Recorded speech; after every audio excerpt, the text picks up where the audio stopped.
Family, what's good? Y'all know how we do.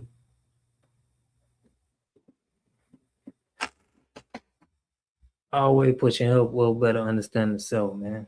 Salute the enlightened in the chat. Yeah, y'all, we going ham, man, tonight. Salute, salute, salute. But yeah, we're gonna open up the panel, man. We're gonna do a little tether roasting.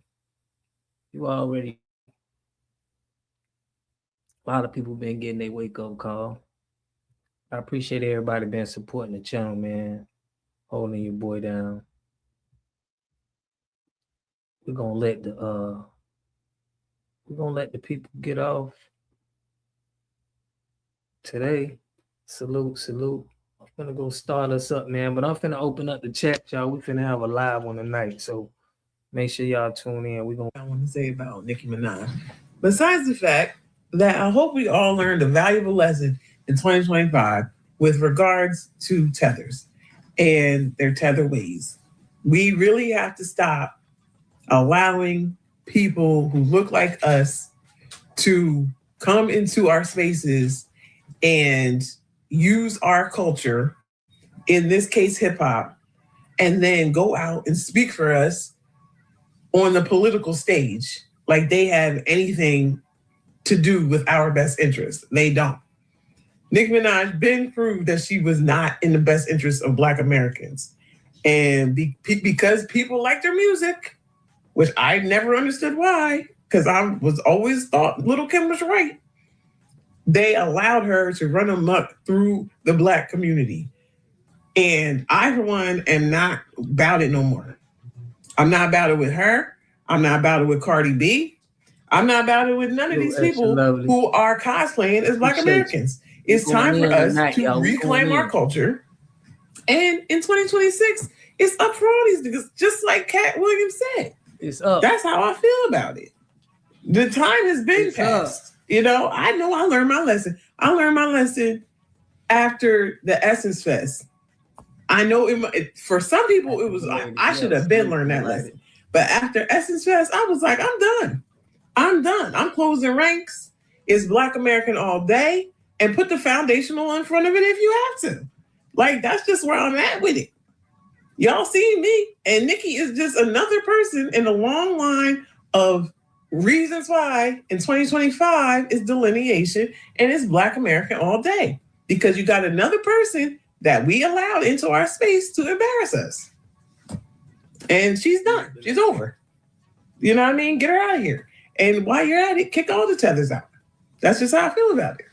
And this is the reason why we say Black Americans only. Because they tether themselves to our community, bloodsuck our culture, benefit, profit, until they can't no more, until that money not coming in, until they can't save their house. Maybe the green card expiring too. Who knows? But you get on stage with Erica Kirk and talk about Black women and how much you love Donald Trump, knowing full well what Turning Point USA and Donald Trump stands for when it comes to the Black community, but you do it anyway to save yourself. This is why we say Black Americans only. All the rest of that shit cut out. Nicki Minaj, bring that ass here, girl. Bring that ass here, right? Because I already had the skinny and the drop on you. Ben had the skinny and the drop on you. And I don't miss no opportunity to flame your ass. I don't miss an opportunity. Because before Kim even said what she said on the Breakfast Club about, being careful and looking out for Nicki Minaj, I already had the skinny on you because I seen how you was trying to mimic and mock her. Her looks, her hair colors, her styles, the whole Barbie aesthetic. I already seen you for what you were. Thank God that I've been blessed with discernment. Maybe sometimes discernment not back in the day when I was young, whatever, because when you're in your own stuff, you can't see it. But being on the outside, I have a pretty good, register of what looks like what, whatever. And I never liked that girl. There was something in her. It's the same thing with Foxy. Love her as a lyricist. I'm not even a big Nicki Minaj fan as a lyricist, but Foxy Brown I am. But there's something in them that's arrogant and haughty and anti-woman, you know what I'm saying? And so I was like, oh yeah, I see it in you. I've been seeing on you. But she had y'all food that Cardi B was the bad one because Cardi B said something about roaches. She wasn't saying it No, we taking Cardi B out too, man. We ain't even no. But we gonna open up the chat tonight, and we gonna hopefully we get some of the trolls in here. But yeah, man, we canceling Cardi too. I don't know what she talking in a about. racial derogatory way. She was saying it like you the bottom of the barrel calling somebody a roach. That's what she was saying. She wasn't saying it to be racist or whatever. What has Cardi B ever said or done or allude to that would even give you any indication that she's racist? But because y'all jumped on this Nicki bandwagon of black women and Cardi B ain't even black, well, what makes her more black than Cardi? Because if Cardi B is Dominican and Trinidadian, Caribbean island, both Caribbean islands, and then Nicki Minaj is from Trinidad, then what makes her more black than Cardi? They're all Caribbean from the islands, correct? So then why would Cardi B was getting shade for that, but not Nicki Minaj? And who's the real person that came out here with her derogatory remarks about black women, as if black women are running around here worrying about white women? It seems like the white woman who was dubbed the word Karen, not a big fan of that or whatever, who has been dubbed the word Karens or whatever, seemed that they have problem with black women. It seems like the world, okay, the society, especially America, has a big problem with black women. Then you get your ass on that Turning Point USA Widows Tour to say how black women, we shouldn't feel white women shouldn't feel in a certain way to black women, et cetera, whatever the nonsense that you said. I know what you said, whatever, but it's all stupid, and I don't even care to quote it correctly or whatever. Look it up to get her exact quote. You got on there acting like that white people and white women are the victims. Trump is handsome, but like I said, you align yourself with sexual predators. I see that about you. So Trump is handsome. There's a religious persecution on Christians. All the nonsense that you're doing to align yourself with white elitists in America, because you know your legacy is up. You know your time is up. I don't care how much money you made on your tour. But in real life, ain't nobody really effing with you. Your whole Young Money as a record fab label, conglomerate, or whatever took L's. Little Wayne already took L's when he was sitting up there trying to act like he didn't know that racism existed because he was rich. Then you had Drake with his idiocy or whatever was going on here with Kendrick, who held Suze in the middle of a battle rap. And now you have Nicki Minaj. I am so glad. I'm so glad. And we know that some of her cult, some of her unicorn spitting cult is. Yeah, we going in tonight, man. We're gonna let them call in and everything. But salute y'all. Make sure y'all smash that like button, push me on the algorithm. Greatly appreciate that. Let's hear a little more right here. Boom, boom, boom, boom, boom, boom, boom, baby. Not gonna lie, being a Nicki Minaj fan right now feels like we on an episode of Survivor Island. Like, who's gonna make it to March 27th, 2026? Because today just feels like we really being tested. Today, Nicki Minaj spoke at Turning Point USA, which is the now deceased Charlie Kirk's agency run by his wife, Erica Kirk. Yes, I was down with Nicki when she was speaking about Christianity being safe around the world. But today it does not feel like that's what this was about. Because I heard Nicki Minaj say that Donald Trump was charming and dashing or something like that and a role model for young men. And that ain't got nothing to do with Christ, because that's a lie. This man said he doesn't even think he's going to heaven. So how are we advocating for Christ with him when he ain't even trying to get home to him? Outside of that, Turning Point is a political agency, or they say they ain't political, but their political stance is that systemic racism really is not affecting Black Americans right now. They also don't believe in DEI or affirmative action. Honestly, Nicki, I love you. But the fact that out of respect, you don't even come to your fan base to talk about this issue. You just go and click up with these people. Now what I'm supposed to do? Choose being a Barb over being Black, a Black woman? Do you know how many of my sisters in Washington, D.C. are home because of this man coming in and ruining their whole careers that they worked for 20 years? This administration?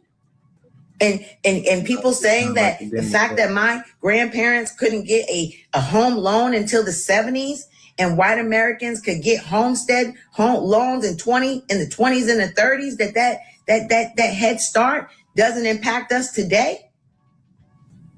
I'm going to be honest with you. A lot of you Black Americans that come from immigrant communities never can understand what the real descendants of slavery have gone through. Y'all be so quick to ride and forgive people because you truly believe that the American dream is the American dream. Because you came here and your people made it. confidence isn't something you have. Salute It's to the something you chat, do. man. Y'all As smash behavior that research, like button. But your grandmothers weren't Standing on in this business country. tonight. And your grandfathers weren't also great. And you know your last name. And you weren't used. Your hair wasn't used to stuff mattresses and chairs. One thing I could say about Nicki Minaj is that she sold so many records that it shouldn't be surprising that she sold out. Nicki Minaj is a hypocrite. People are being kidnapped, people are being killed, brutalized while they're in church, all because of their religion. And that should spark outrage in the great America. We are not going to be silenced by the bullies anymore, okay? Hear that. Receive that, bullies. We will speak up for Christians wherever they are in this world. Today, Nicki Minaj put up on that whole Turning Point USA thing with Erica Kirk, and she's just regurgitating whatever Massa wants her to say. She had a lot of All Lives Matter rhetoric and many opinions with no basis behind it. It felt very Kanye. It's just hypocritical to talk about people being taken and kidnapped while that's literally being encouraged by the people you're shucking and jiving for. Nicki Minaj said that she'll speak up for Christians no matter where they are in this world. I feel like this topic is extremely relevant when it comes to Nicki Minaj because isn't Nicki Minaj an immigrant? She's not a U.S. citizen. You can look this up. Matter of fact, let me do it for you. Quick Google search I wrote, is Nicki Minaj a U.S. citizen? And AI overview says, no, Nicki Minaj is not a U.S. citizen. She is a citizen of Trinidad and Tobago and moved to New York City as a child, remaining a non-citizen despite living and paying substantial taxes in U.S. for decades and has spoken publicly about her immigration status and experiences. Wow. So she got to work that off. Y'all seen that? She's not even a U.S. citizen right now. So now we seeing the connection to where you got to do some things for some change. What y'all think? You think that had any bearing? Definitely, if you play on that left side, you out of there. They gonna snatch you up, probably. Question why Nicki plays with Roman but claims to be Christian. Yeah. Her status, it says she has stated she is not a U.S. citizen, even after years of living in the country and paying millions in taxes, and has expressed a desire for citizenship or honorary citizenship. Why do I feel like she's playing the game to finally get citizenship? One thing I could say about Nicki Minaj is that she sold so many records that it shouldn't be surprising that she sold out. Nicki Minaj is on Erica Kirk's launch tour isn't really that surprising when you understand how rap music has been used to be weaponized against Black people since its divergence from hip hop. So Nicki Minaj is really just following suit. Now, there is irony in Nicki Minaj being on Erica Kirk's launch tour, especially considering that Charlie Kirk very explicitly stated that Nicki Minaj was not a good role model and that for 18-year-old girls, there's also the reality that Nicki Minaj has some legal troubles. And as recently as January of 2025, and I'm not sure about her citizenship status, but Nicki is Trini. Nicki Minaj is from Trinidad and Tobago, so she's not even an American citizen. So I could see a variation of a conversation that was had with her where her citizenship and ability to stay and remain in the United States was threatened. There's also the possibility that, as we see with a lot of major mainstream artists, especially in hip hop rap genres, that Nicki might not have the money that we think she does. She might be in debt currently. She might be broke and might have needed the money. She could have been leveraged for her citizenship or debts or any other thing that this administration and its supporters are willing to do to people to maintain and gain power. And there's also the possibility that she just decided to sell out. There's also a really interesting ironic twist in a tweet sent from Candace Owens showing a conversation between her and Charlie Kirk where Charlie is literally reciting Nicki verses, quoting Nicki's verse on Monster in the text, stating that he's going to go run and get a great workout to Nicki and Monster. So applying a critical thinking lens, right? There's a lot of different ways to think about this. We don't really know what really happened. We don't know what happened behind closed doors. We don't know the deal that was made. We don't know threats that were made or promises. We have no idea. All we know is that we saw Nicki on stage with Erica Kirk. I also saw Nicki drop Assassin. And you have amazing role models like the assassin J.D. Vance, our vice president. I also saw Nicki comment on how handsome Donald Trump is and J.D. Vance. So, Dear young men, you have amazing role models like our handsome, dashing president. Some of this feels like it could be coerced because Get the Tethers out of here, man. Let me read some of the chat. Y'all going off on the chat. Salute to everybody. Make sure y'all hit that like button. Push me on the algorithm. Tether do tether things. Shout out to Goddess, man. It's crazy. Cancel all of them. She trash, music is trash. For real, man. I just found out that she's not a U.S. citizen. Man, lineage based, and we need to have an FBA tax, man. And be able to come over here and, you're gonna have to pay the piper, man. No more of this. 2026, we finna change some things. Can't imagine Nicki Minaj sincerely wrote for herself in her speech about how handsome Donald Trump or J.D. Vance is. But, you never know.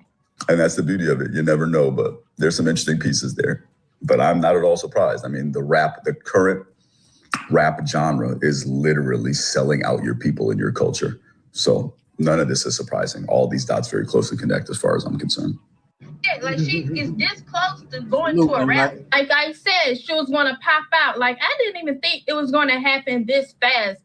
For her to pop out on stage with Erica Kirk. Listen, Erica Kirk is on her grief tour, press tour. Listen, I don't know what stage of grief that is. Where she's on this press run, she might as well just came out with the red hat on. Okay, at this point, she's not trolling. She's not playing some kind of long game. This is who she truly is. Okay, she has fully transitioned over to the other side. Like I said, her next pop out is going to be at a rally with that unhinged rooster wearing the red hat. Okay, listen, when I'm right, I'm right. Y'all just choosing not to see it at this point. She was literally on stage with Erica Kirk. Okay, that should tell you everything that you need to know. At this point, it's not a conspiracy. She's not playing some long game. She's not playing chess. She has gone over to the other side. Okay, she is not coming back. She probably got a red hat in her pocketbook. Then she was also asked what would be her message to young girls and women, etc., growing up. And this is what she had to say in response to that. As Black women, we felt that we were not being represented and not being admired for our beauty. If we felt like that as Black women, why would we want to do that to other women? Why would we now need to make other people downplay their beauty so that we can feel, no, that's not how it works. I don't need someone with blonde hair and blue eyes to downplay their beauty because I know my beauty. Do you understand? This is how we grew our podcast to over 10,000 listeners without spending hours editing each week. First, look up Riverside, then create a free. Now, with that one, she really lost me. It's not like with the boys one where you could try to make it fit something else and maybe it was taken out of context. She lost me with this one because why would that be your message to women and then you're singling out Black women? Oh, as Black women, we didn't like when other people made us feel less than, so we shouldn't try to make someone else with blonde hair and blue eyes feel less than. We don't need them to downplay their beauty to make us feel beautiful. Nicki Minaj, what are you talking about? This is really giving a bunch of nothing because what world you live in where you see Black women making or wanting white women or women with blonde hair and blue eyes to downplay their beauty. I've never seen no Black woman yet where she wants a white woman or whatever, a different race to downplay their beauty so they can feel beautiful. I haven't. Yeah, that's crazy. Now I want y'all to put where y'all calling from. I want to know who we got in the house today. So y'all, I'm not where you calling from, where you from, period. We want to put that in the chat. Let's know who dominates. I've seen that. I have not seen anyone expecting, any Black woman expecting white people or other races to downplay their beauty for us to feel beautiful. Baby, we are beautiful Black queens, and we don't need that. So I don't know where she's saying that at or what. Why is that her message to young women or Black women? She lost me with that one. Y'all let me know about that one in the comments because that's new to me where Black women, we are making other women feel like they can't be proud of themselves and be beautiful and they can't boast and brag that make us feel less than. No, baby. So nobody asked me about my opinion on Nicki Minaj linking up with the TPUSAs of the world, but I'm going to give my 2 cents, and if you're going to listen to this, I need you to listen to this without. Hold on, we got a Barb in the house. Bernice Kenreal say, I'm a 57-year-old Barb. Nobody talk about Beyonce and Jay sitting with Ivanka and Jared haters. Cardi B video out, her saying bullshit. BR bots too. Okay. I don't know if it's because you a 57-year-old Barbs. That may be, but I don't get you, family. He's open in the house. Shout out to Oakland, man. PvP. Yeah, I don't know what she talking about with this. She's supporting Nicki, boy. I guess you ain't one of the 10 million that fell off on IG. Your emotional shifting and frustration, because I want you to understand that this is about power. This is about self-preservation. Hold on. First, Bernice, are you from America? You ain't FBA. What you in Africa? Where you calling out of, Bernice? What's your background? Where you at? You gotta be on the other land.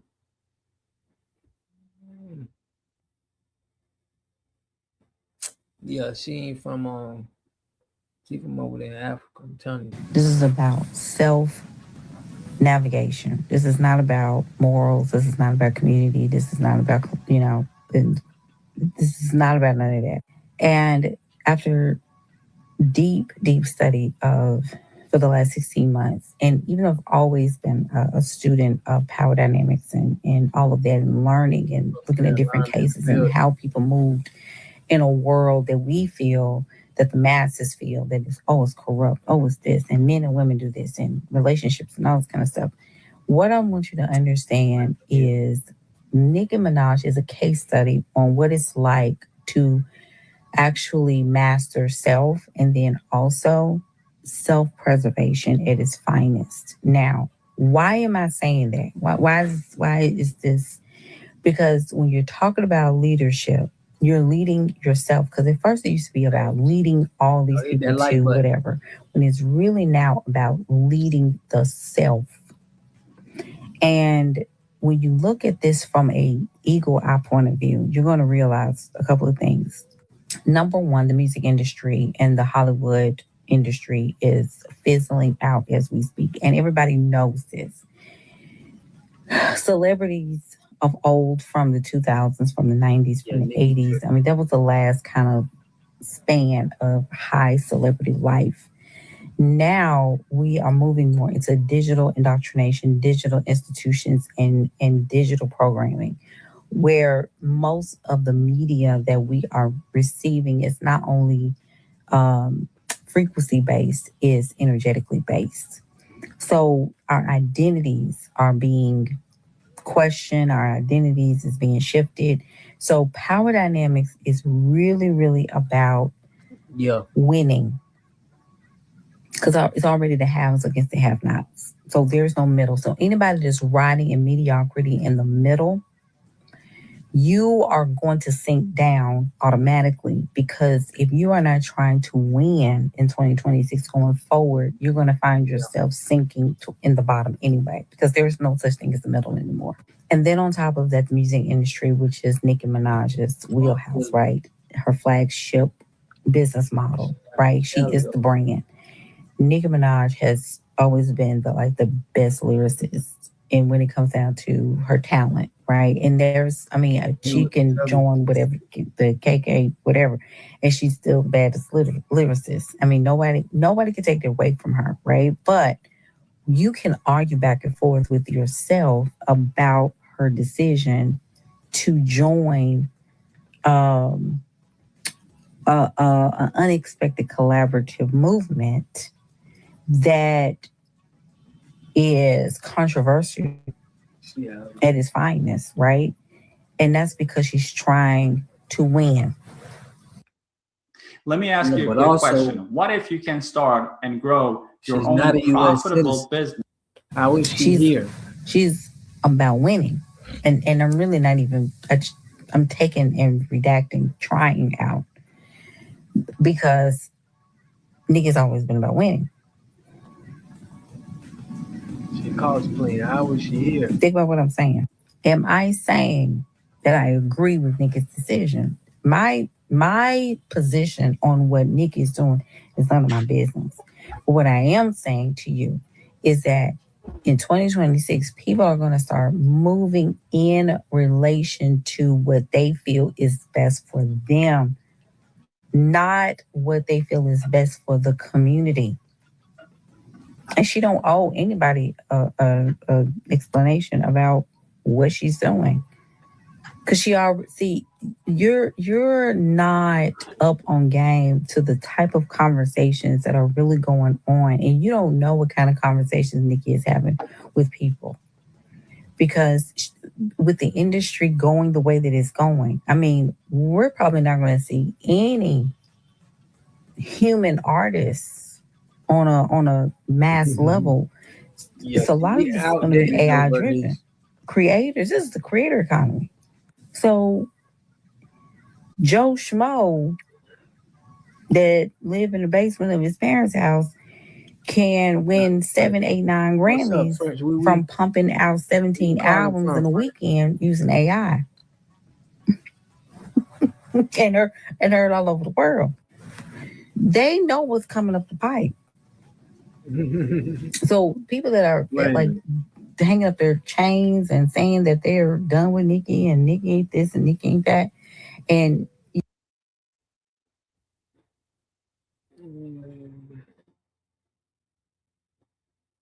hey, what's good? What's good, family? Ain't she explaining? Man, you know Nicki gonna have some supporters too now. The Bible.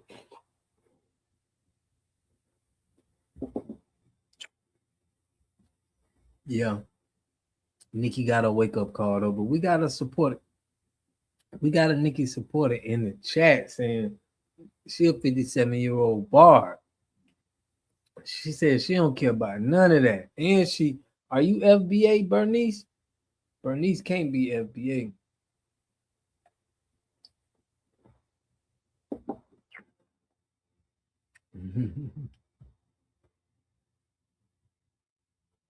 Yeah, you said nothing. She said it made sense. The tether class are predictably on code. Man. Yeah, but it's crazy right now. So the PR move was to do this. So they say. Let me show y'all. Shorty, and there's been in video question too. Yeah, they got deep. They love Nicki for real. They got marketed on.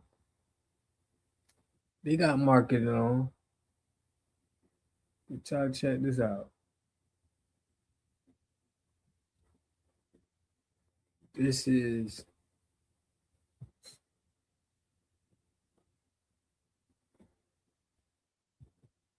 what she did. You said she looks FBA. She looks FBA, but got a colonizer. I said, yeah. I can see that. He put, where's your mindset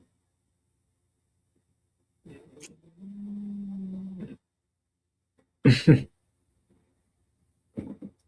'57 supported woman who talked about 20 and early 30-year-old girl lifestyle. She got caught in that marketing wave. Okay. Here go a tether. You a tether, because you always coming in my chat, bro. I want you, I'm ready for you. Because you always talking something. How do rap like a tether? Heavy D, Biggie, Buster, Fabulous, JR, Ryder, Max B, Jim Jones, Chopper. What you talking about, dude? No, because you always trolling. So what you mean? Everybody ain't no tether. Black Boy Wonder, salute, family. They coming in. I appreciate y'all tapping in. Yeah, Rio Rio UV1GS, always trolling. Look what he said. He said, these are all non-FBA. Is that what Tethers rap like? No, listen. You ain't a tether until you it's okay to indulge in our culture, and this ain't, formally of your culture. This is our culture though. So you came over here and you feel me? It's our culture though. So yeah, Nicki raps like she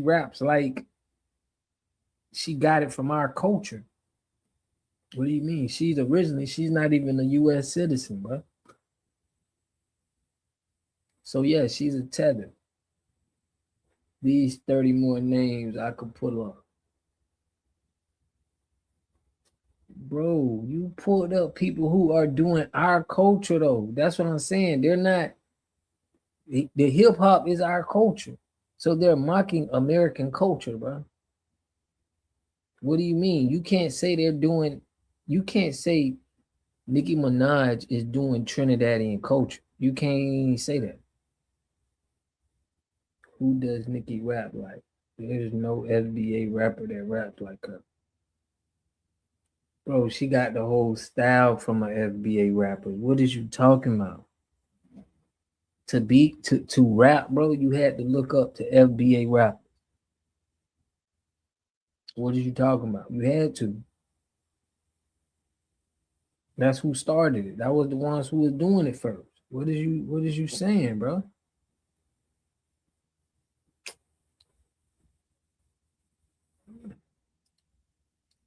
Rio, you a Nicki Minaj fan? We got a male who's a Nicki Minaj fan. We know you. Where you from, bro? Before you talking on, you know what I'm saying? Where you from, bro? Yeah, you got to be here to wait time. Talking about Foxy Brown and Lil Kim are non-FBAs. Who are they copying? No, bro. Lil Kim got one FBA parent. I don't know what you're talking about. I don't know what you're talking about, bro. Trina FBA. You got all of the Queen Latifah FBA. What do you mean? We need to flame you, bro. We gonna flame you, bro, because what you trying to think? You think Tetherism made our culture, bro? You think Tethers came over here and made our culture? What is this dude talking about? He's a male barb, bro. You got a male barb in the chat. Call in, bro, and make it make sense.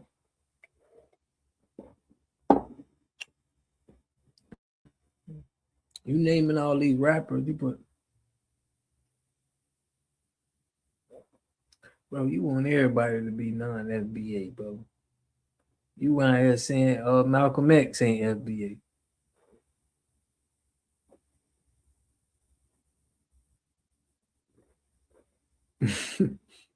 He's a male barb, bro.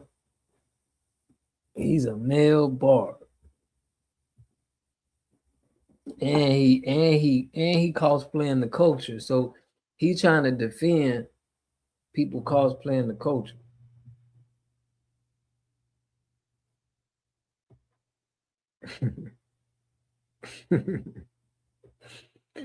Bro, you a Barb fan, bro. For real. You a Barb fan. That's wild word.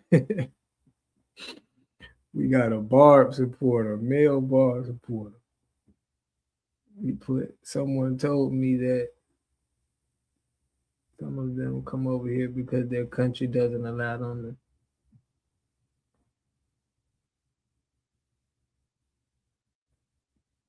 to. If they grow up in the culture, how can you cosplay it? Easy. You take on the culture instead of the culture where you come from. It's just, all immigrants do that here, but everybody who's an immigrant to another country, when you see thank you, Mama Lisa. Mama Lisa in the building. When you see the little hats go to their other community, They stick to their culture. Mostly everybody, they do their cultural things wherever they at. Even if they in another country, they still gonna stick on their cultural principle. So if you go up in somebody else's country and you doing their culture, you're seen as one of them because you're in their culture. If you grew up in the Little Hats town and you started wearing the little hats and stuff like that, we gonna think you one of them. So if you grow up in our culture and you participating with our stuff, you just doing what we doing. What you could be doing, what you were doing in your country too, though. Don't forget that.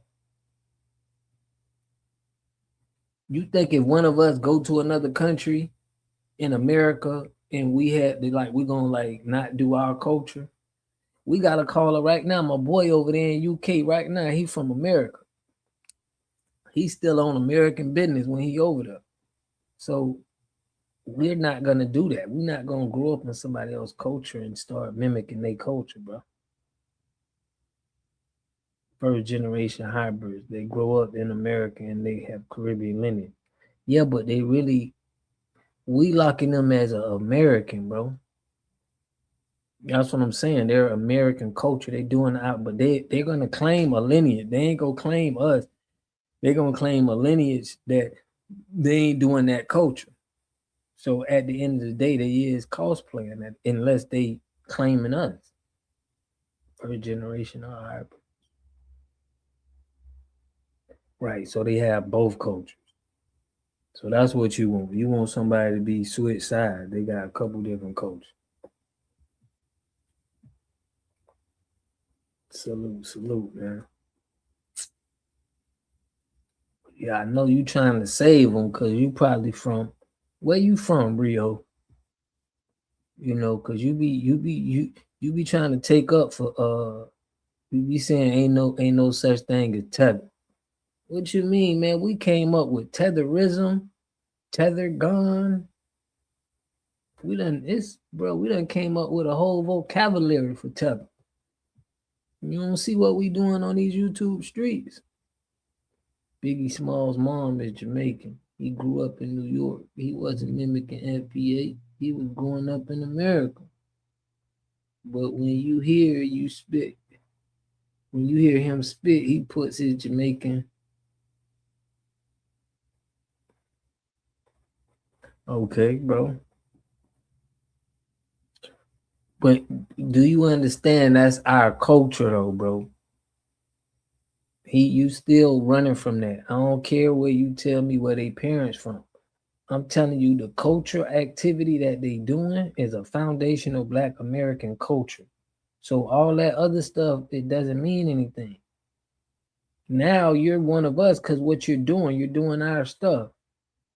You could have did reggae. You could have did whatever, your culture did. You decide to do the culture where we at. So that's what counts. Don't try to play in our culture, rap like us, do like us, and then be claiming something else and then be like, yeah, but you really own our culture. You did our cultural events, our thing. Yeah, hip hop is Black American. That's what I'm saying. So don't try to let people, just because we let them come over here and they get big and famous and y'all want to act like now, all of these tethers is just, they're the great ones. Like, that's what we trying to. No, they mimicking our culture from our greats, from the people that did this. Black American hip hop was created by NY Blacks. No, it wasn't just created by NY Blacks, bro. I mean, they had a play in it, but James Brown, there's a lot of people that had a play in it. But you already admitted to.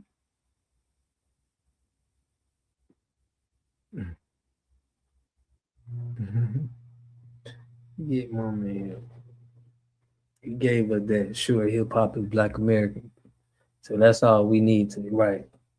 That really sums up everything. But y'all know, man, we gotta make sure y'all know. Carry Leon, I've been missing y'all in the chat though. But salute. Mama Lisa in the building. Yeah, Bernice, I don't know if you need to be claiming you a barb now. You need to probably drop that. I don't know. That ain't going too well. I mean, her stock is dropping right now. Y'all hit that like button, push me on the algorithm, man. Hey, the lines is open. You know, I'm gonna let the trolls in tonight, man. I'm gonna let the trolls in, bro. We standing on lineage business. I've been trying to, like, I guess because I've been marketing how the people been coming in, trolls kind of slowed up a little bit. They don't want that. They don't want that stress trouble. Needs to go play bingo. Yeah, we got, hey, Mama Lisa, we got a 57-year-old Barb, Nicki Minaj supporter. She's strong on Nicki in the chat. She's saying that she riding with Nicki. She said, we don't be doing that to Beyonce and Jay-Z. She said, get off Nicki.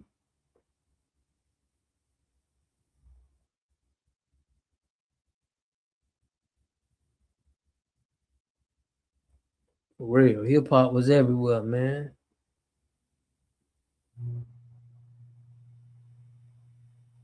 Yeah, you can't be claiming no fan over FBA lineage, man.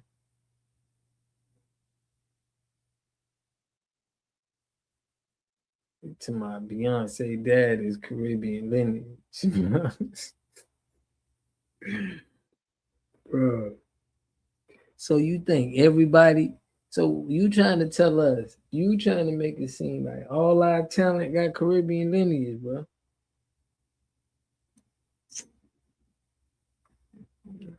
But you ain't understanding Black American culture, bro. It's Black American culture. Caribbean got their own culture that they got over there. Everybody got their own culture. When you come into our culture, you're mimicking it. You a part of it, but you doing our culture. So we get the credit for you. We put you in position to do it.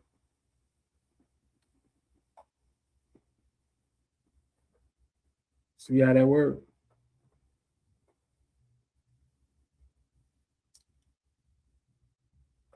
So she lose another 300,000 followers on Twitter. It's getting brutal out here.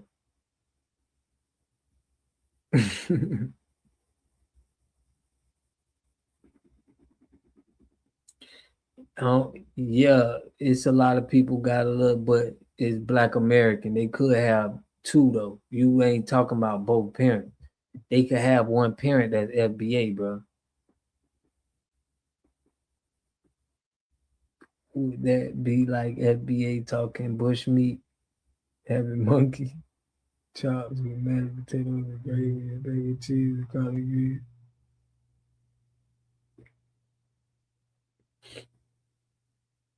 I mean, listen, all of these politics, they seem to want to put a lot of these politics that are from others, they're not from America, in the position, and we seeing that. That's what they doing, so we calling this out. What's your lineage? What's your background? What's your principles you standing on? How you feel about reparations? These are a couple questions we gonna be asking. We got to do a checkup. Make sure you eligible. Make sure you know. But FBA tax coming soon. The founders of hip hop have Caribbean lineage. Man, get out of here with that. Who is this? You don't know what this man talking about, bro. We already exposed that. Go look at Tariq Nasheed documentary, bro. That's what you need to go do. Because we already proved that when you was watching my videos when I was canceling Fat Joe out. We already proved that. So you must be Caribbean. This dude gotta be Caribbean, bro. I guarantee you he Caribbean. What's your lineage, Rio? What's your lineage? I guarantee you this man from Trent. This man a barb.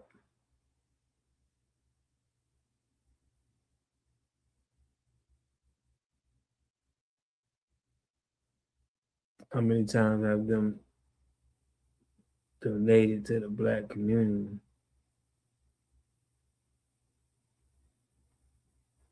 Okay, your goes back to Jamaica. So if you was born here, you should have still been practicing. You know, that's your culture, that's your lineage. So if you was to do music, if you was wanted to honor your lineage and your culture, you would want to do reggae.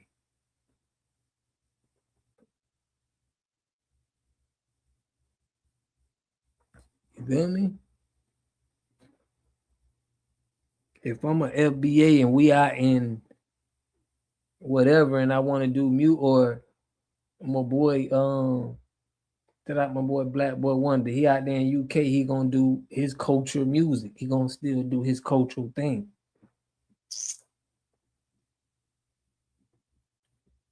So if you're not practicing what your lineage and your culture doing, and you practicing another culture what they're doing, yeah, that looks a little strange, because you know your lineage is from something else.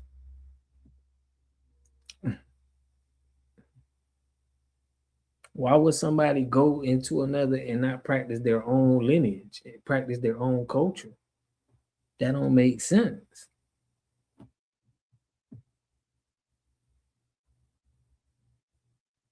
You just deal with facts. That's the facts. Foundation of Black America need to cancel all tether. And we need to hold them accountable, bro. If you want to rep where you from, bro, you need to go there, fix it up, build it up. If you so great, don't try to come here and try to act like you so great and you from, you know what I'm saying? Go build that up. Like, bro, you talking about your lineage, go back to Jamaica. You need to be sending some money over there. You need to be boots on the ground. Y'all just had a hurricane. All I'm saying is that many first-generation Caribbean people, which means people born in the U.S., have contributed and created within American Black culture. But, bro, listen. Okay, you can say contribute, but give respect to the culture and the people of it. Stop trying to take slides with us and give us people that they got Caribbean in it. So Caribbean, it's like you trying to like give shine to a whole nother Caribbean people instead of us. This our culture. So again, this is why we saying this, bro. Why are you even saying that? You could just be like, bro, that Black American culture so lit. They got everybody in the globe doing their culture. Don't nobody do that. We don't see too many people be from other cultures and doing everybody culture. Why can't you just say that, bro? Like, dang, their culture is just that great. You trying to like put all of these Caribbean people and these, you know, Chinese or whatever in the like, no, it's ours. It's ours, bro. Salute, KG, man. Appreciate you. Mm-hmm. Yeah, man, the whole globe want to do what we do. So now that you want to include them in on that, that's like disrespectful, bro. You trying to take away from what we have, what's ours. That's why we delineate.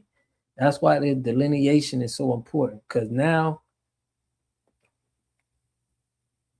you doing our culture, you doing Black American culture. We're going to start needing taxes for all that, bro. You come over here on this land, it's going to cost you, bro. Feel me? Like, it's just getting out of hand.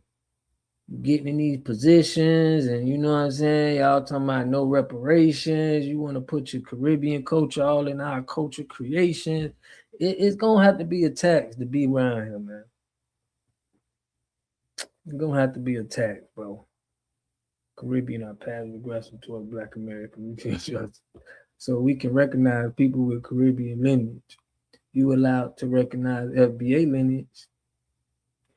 You can recognize them, but you're recognizing them in our culture stuff that we created. So you're not, you need to pay homage to us, because they could have did their culture, things. So that's not even the point, because they're doing our culture. You put us all black anyway.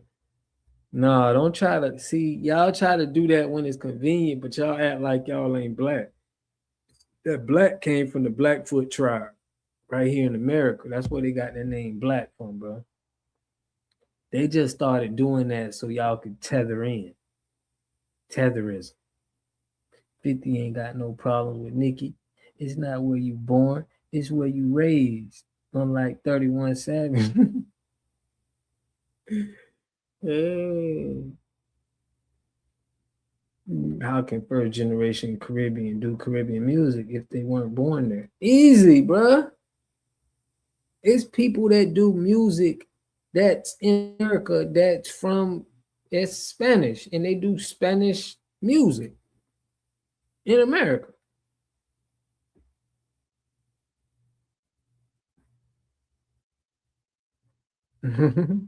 Didn't pull that one over on water.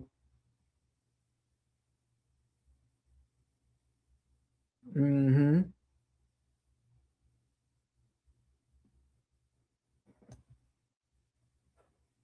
Yeah, he's saying like they grew up in here, so that mean that you could do your own culture, bro. There's plenty of people come to America and practice their own culture. You just don't want to practice it. You don't want to own up to what you got to own up to with your lineage and standing on that business. You got stuff to do. You got work to do. You got to rebuild that over there. And you trying to run from that accountability. No, don't run from that accountability and try to, claim it on the slide. No, claim it all the way. You say it's easy, but it's not. If I go to Jamaica, they see me as a foreigner. That's why I said I'm first generation or hybrid. They see you as a foreigner because you're not practicing the culture. Just like I said, I got a homie right now, bro. He's in the UK. I guarantee you he's practicing you feel me? He's still our culture. He ain't jumping on to nobody else's culture and acting like them and then gonna come back to the US and be like, we're gonna be like, damn, that's what you're doing.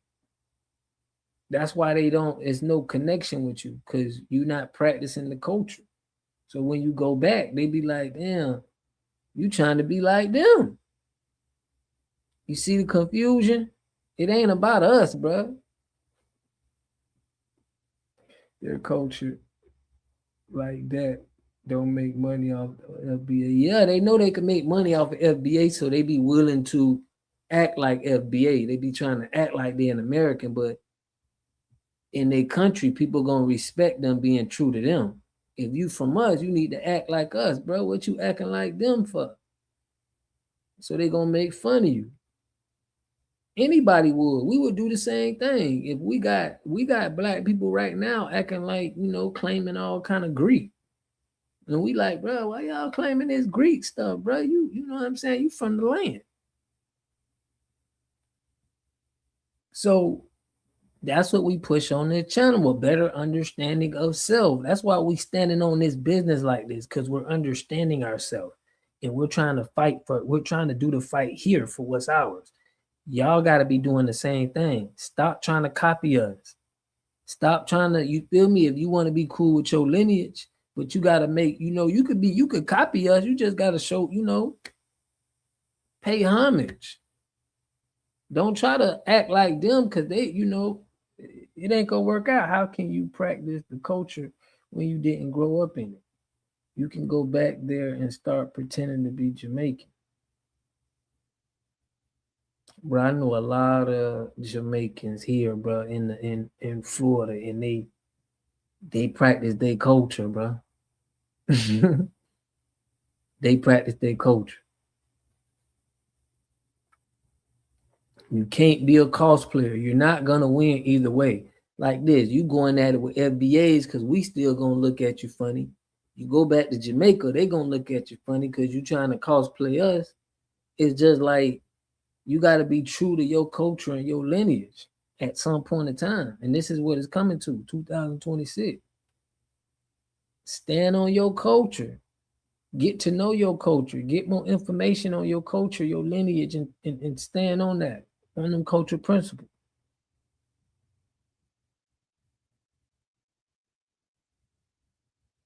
Yeah, because we going to have to start taxing y'all for this culture, bro. We ain't finna keep giving this away for free, bro. You come over here, act like you get no, bro. Our ancestors paid a lot to be here, bro. It's gonna cost for you. It's gonna cost. It's not cosplaying when you're born in America. What you mean when you're born in America? That don't mean where you're born at. It means your lineage. Your lineage got nothing to do with where you're born at, bro. If you could be FBA, you got FBA lineage, and your parents had you in Australia. You FBA. Both of your parents FBA. They had you in Australia. You're gonna be in Australia, and you're gonna practice FBA cultures with those FBA parents. That's that simple. If you practice anything else, FBA is gonna look at you crazy.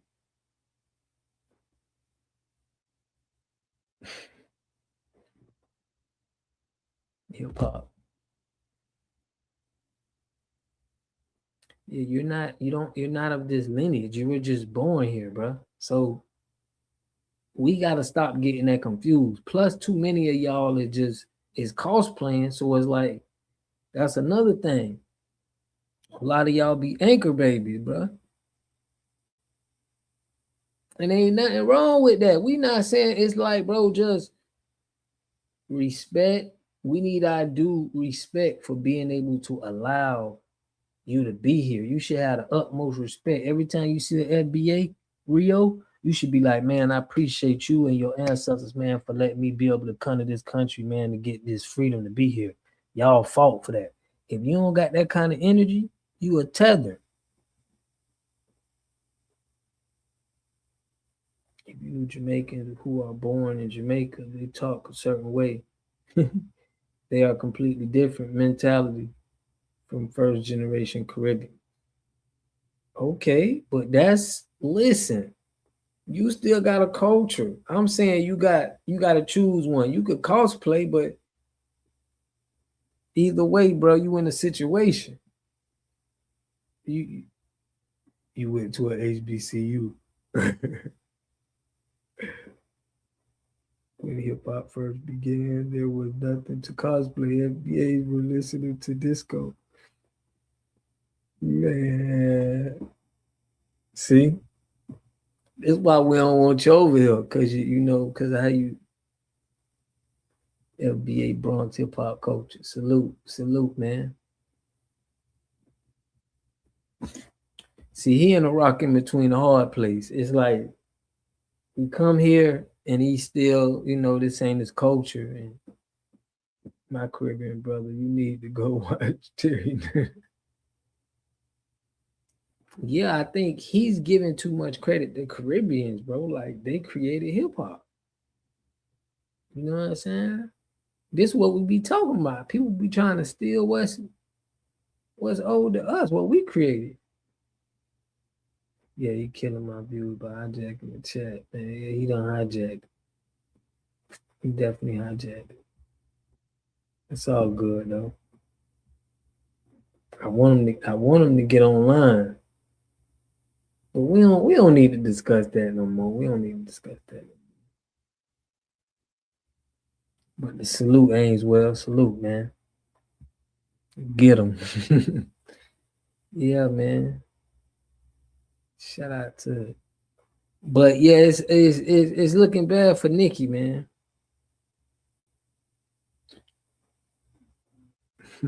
It's looking bad for Nicki. 300,000 on Twitter. So I don't even think. I mean, she trying to do what she trying to do to stay. She trying to do what she trying to do to stay in the States, man. Africans told us we're not African. White people told us to go back to Africa. You know what? Y'all was on it. Y'all was working together. Yeah, they trying to genocide my people, man. Big boy fat. Man, you got a picture of Jake Paul getting slaughtered. I like that. They said she lost like 10,000 followers. Okay. You look like you're a Barb fan there, Pink. Please, subscribe. Yeah, so look, no more Instagram.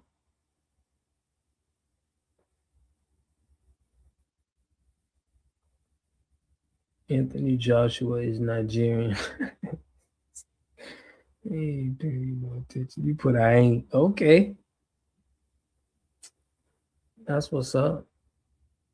Did I hear her say she paid $1 million in taxes?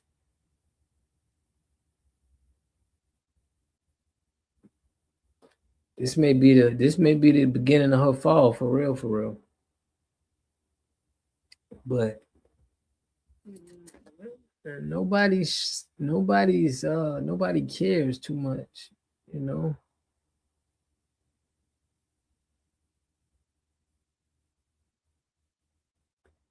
It's just a lot of backlash. That's crazy. I think the Democrats like pulled the plug on them.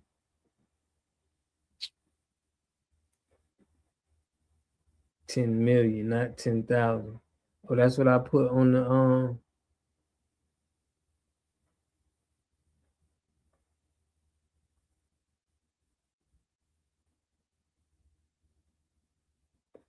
Oh, did I put 10,000? What did I mess up?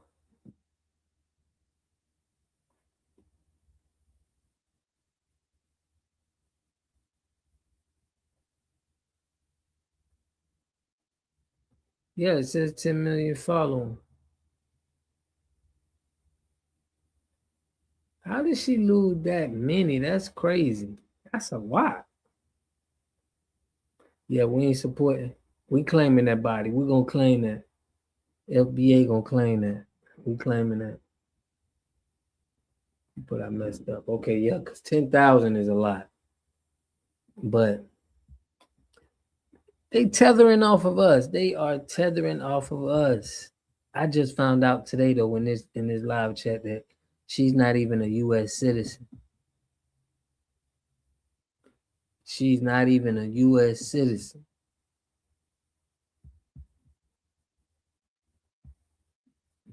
No cap. Yeah, she's not a US citizen. You know, so she may be trying to do some things for some change. Because Black women were her biggest supporters. Yeah, they didn't appreciate that. But yeah, she's not an American citizen. You're trying to get ICE. American Indian are not Native Americans. American Indians have been people of color, freedmen, Negro, and African American. Okay. I wish Nicki take that garbage music and go back to where she came from. Apollo Barack. Salute, man. She be on that yodel. She be on that. I heard she be on that too. Pink, the tethering of a nation. Yeah, Rio, you gonna make me drop a book, bro. About the Tether Squad.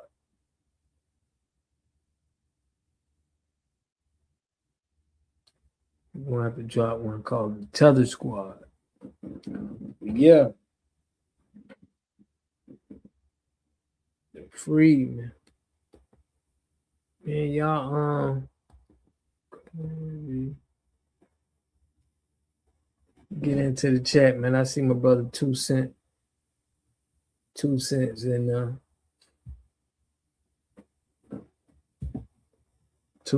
in there, man. Listen, the Tether Squad still got their supporters. We still got a lot of more exposing to do 2026. Nicki Minaj was signed to Cash Money. Tethers always try to clown Black women. That's another sign somebody to tether. Big facts. Big facts. Think she's going to get deported? I think if she don't do what if she don't do what them people tell her to do, yeah, They gonna deport her. They gonna pull that card.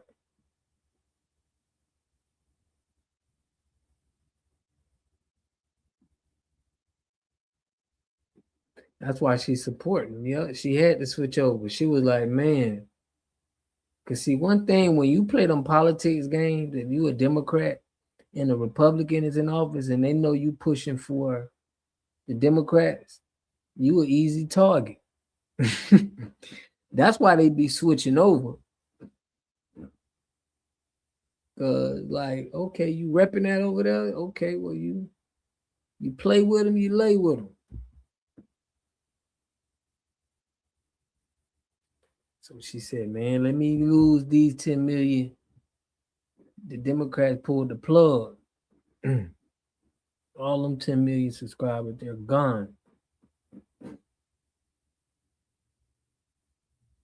What if she being used and still get deported? What if she being used and still get deported? I wouldn't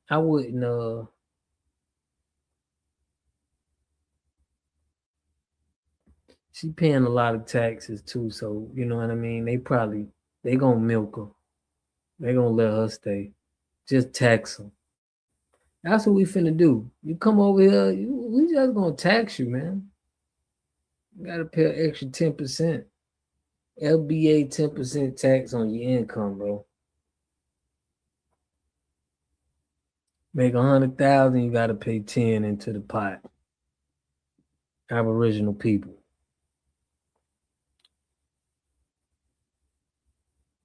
It would be a fool's reward to pay a fool's game. Yeah, spit out, man. Let's stop the YouTube channel that shut down the FBA's made. Nobody ain't got no hate in their blood, bro. You tripping. To the chat, but I've been tuning in. Shout out to you. Appreciate you, Pink. Appreciate you. Yeah, it get a little wild over here, man. They ain't been giving me that much pressure, but we've been having a lot of trolls come in. But don't be putting out that narrative that we hate or we be putting out hate, Rio. We don't be doing no hate, bro. If we came to Jamaica and running for political positions, your people would be saying the same thing. Copying off of their music, getting money, and then repping America, coming over there doing reggae, and then coming over America, bro. They'll be, come on, stop it, bro. Stop it. Just keep it real. Salute the Pink, though. Salute to everybody in the chat. But yep, America, change America. Right. We just support our people in our country. Salute, Pink. Standing on FBA business. That's okay. Talking about you, Pink. Yeah, but I had to do it in my video today. Very light skin. Everybody be FBA. That's what's up. Salute to the FBA family, man. They barely welcome us in our own areas. Give homage to founding Americans, the indigenous Indians from Turtle Island. Salute the indigenous Indians from Turtle Island. Shout out, man. Make sure y'all hit that subscribe button. You know, we go in here on lineage-based business. Lineage-based business. And y'all know y'all can call in. We like to vibe with the people, man. We got 2 cents in the building. 2 cents. What's good, fam? What's good, bro? Happy holidays to you. Happy holidays, man. I'm gonna make sure this ain't echoing. Is it echoing to you? The audio sound okay. Okay. You know, you might have your TV on and yeah. Nah, it stopped. It tried to do that. I cut off YouTube in the background and all that. Yeah, bro. Like it's funny, but it's eye-awakening to most. But to sit, like a lot of people, man, it's like when you know something already, and then everybody be like, "Oh yeah, that can happen." But like I said, I really don't care if they get it or not. my family and my close friends and stuff like that, I try to make sure they get the knowledge. Everybody else, nah, I'm good on that because you be talking to a brick wall. And people are starting to get scared now. Because if you think about it, the government had to get together and create different tactics to not have Black Americans unite, because it's a scary thing. So imagine that. Somebody told you what?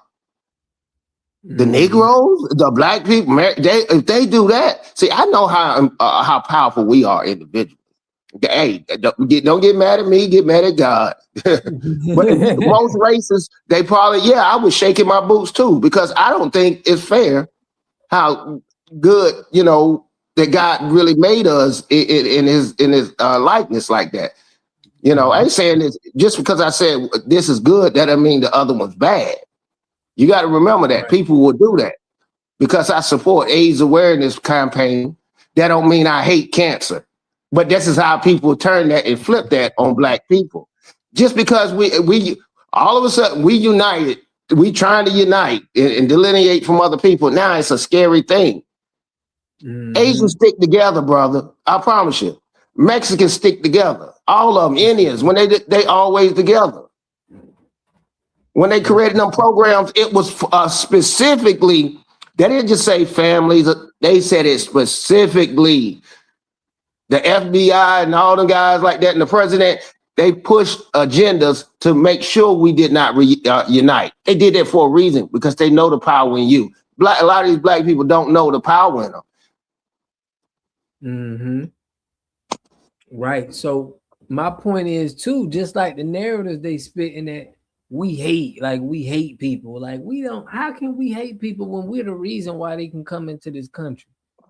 And they don't show homage or respect for what our ancestors do. Like this guy here, he ain't showing respect for what our ancestors did so you can come here. Yeah, the cut your losses on it. Don't expect it. Now, if you do get some respect out of it, hey, just take it as a ice on the cake, because you set yourself up for a letdown. Only way, this is what I've learned. I've been all over the world. You know how they really, I take for example, some Indian or something. He's only way he really like you, your black self. Hey buddy, he'll buddy you to death. Hey buddy, yeah, buddy you to death is because you breaking bread with him. You in his store or you buying something from him. I ain't stupid. They don't like you. I'm like, why do you want to be around and with someone that don't like you? That's what's crazy to me. That's like marrying a woman that really don't like you. You never got no choosing signal. I don't get choosing signals for most races. I ain't saying all. That's a dumb argument. So all white people racist? You just trying to have an idiot conversation. No, we're not talking about all. We're talking about majority, the vast majority, and we're speaking in general. They don't like you. Right. I mean, we can see it because it's all type of narrative. What does it when someone doesn't show respect? I mean, yeah, it's a big difference. Water. I mean, we detested white people here in America because not just because they didn't like us, it's what they did what they did to us. That's the difference. Okay, Asians didn't do a lot of that stuff that white people did to us. They really didn't do it on that scale. So you ain't gotta. Here's what I always tell people: you ain't gotta help me, but I don't want you to stay neutral. Don't hurt me. You ain't gotta support me or none of that stuff. But no, what's the difference is you hating. You trying to get my business shut down. You doing things to go against it. I ain't saying you gotta contribute and do all. No. It's just the hating part that I don't like immigrants to do. That some of them do, and that's why we start saying, "Hey, you a tether."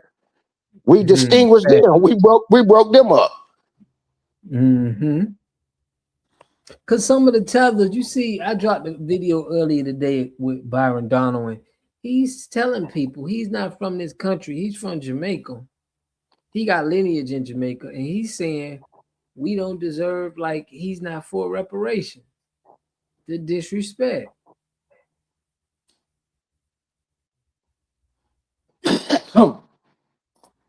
This is the result of inviting everyone to the cookout.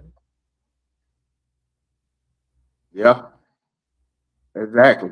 I grew up like that, man. My family and people, man, we would invite anybody in. White, black, Asian. I mean, if he was in need and this, that, and other, we always help. I seen it with my own two eyes. I know how we get down. It's just in our blood. We're not that type. We're not hateful people like that. Some may do it, but you can't categorize all of us like that. No, you can't. Right.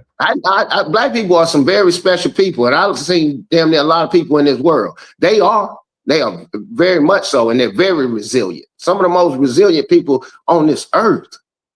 Mm-hmm. Argue with God. That's what I tell them. Don't argue with me. You argue with God. Oh man.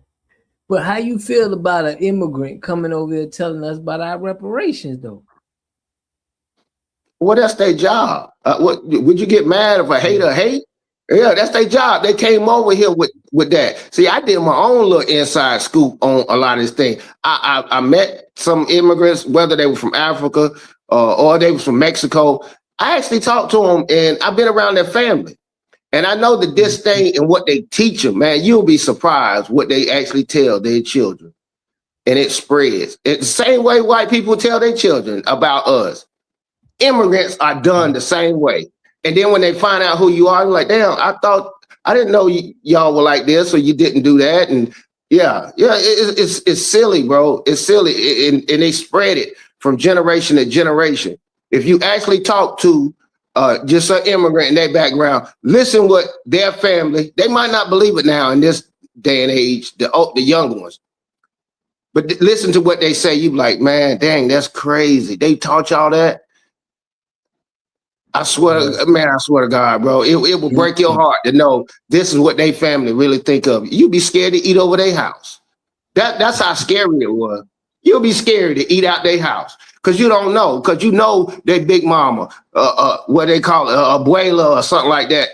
You go over to Mexican, yeah. They don't want your black butt talking to his sister and stuff like. No, heck no. Africans and stuff like that, they don't like that. Yeah, he put everyone talk to their kids about race except the FBA. Yeah, gatekeeping. Yeah, you was like they was hating. Rebel was like they gatekeeping. Yeah, man, it is gatekeeping going on. You know, we exposed that secret groups that's going on. Yeah, we people put their own agenda. We fell asleep, but we waking back up now, man. Yeah, thank God. Somebody put the smelly sauce on the Black American nose and woke them up a little bit. Put that smelly salt up under their nose. You know, I think about it. I was reading the chat too, and I know somebody said the Bronx is hip hop. Like, yeah, this is where y'all get it from and stuff like that. I'm like, yeah, which is a true statement. But this is where, like when Tariq make his videos and stuff, you really have to break it down to people. I'm not, the guy whoever made the English language, he don't get credit for Jay-Z rapping. You know what I'm saying? Like, okay, yeah, you did make it, but you trying to take some more credit than you deserve. Just because the Bronx created hip hop, this was the birthplace of it and stuff. Yeah, that's the birthplace of it. You don't get credit for all of it. Like, well, everybody copied us, and y'all all tethered off. Yeah, it was rap going on the West Coast. It was going on in Florida. The actual first ever rap song is credited from coming out of Florida. So it's like it was a little. It's our culture, and our people were scattered everywhere. So it's like, come on. Yeah, we barely get along with each. State to state, a little bit, city to city. You ain't from here. Yeah. Imagine if you really understood the dynamics of the United States in the first place. In most places, they call it tribes and stuff like that. We do the same thing. Look, New York is not Alabama, and they'll tell you that. Even though we're still in the United States, you would think they would be in two different countries. We do that, but when it's time to be together, we still are together. Mm-hmm. We still the United States. But you're not about to call, no. You're not about to call me. I'm not from New York, but if I'm from New York and you tell me I'm from Iowa or somewhere, I ain't even gonna use Alabama no more. But Iowa. Yeah, they're not about to let you do that, even though you in the United States. Right.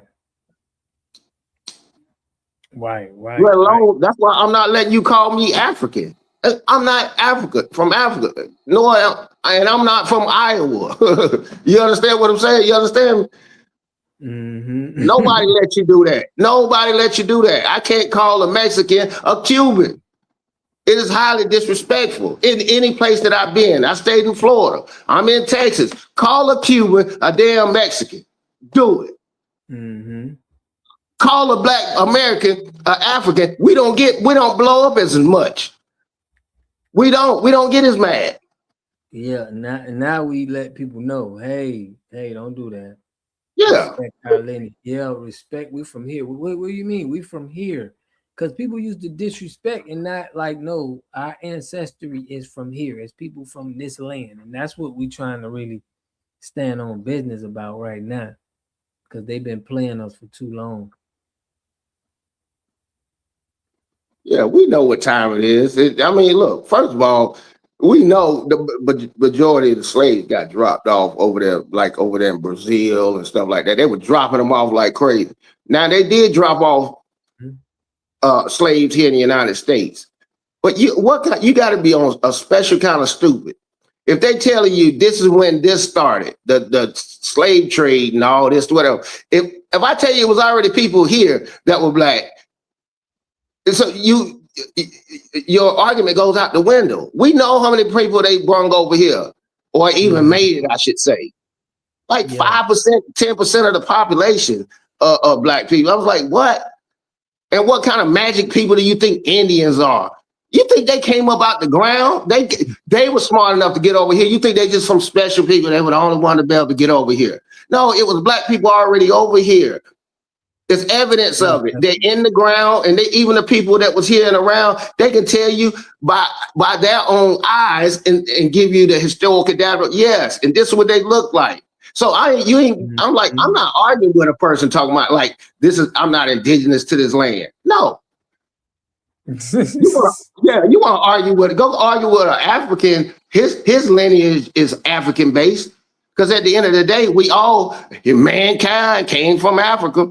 You don't hear nobody from Europe, nowhere else claiming their African heritage. Nor somebody from Jamaica either. Jamaica, but they not, or Haitian. They're not claiming they're African. You can't call them African. At all. No, man, that's disrespectful. Playing in our face. That's disrespectful, man. They're not doing that. FBA land is the motherland. And that's what I want people to understand.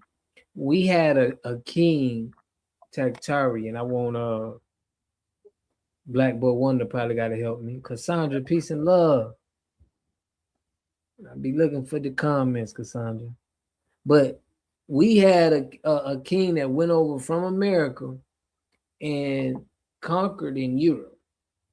Okay, so it's like they don't want to talk about the established Black people, and he was a Black man. And they don't want to talk about how it's the other way around. Everything was here first.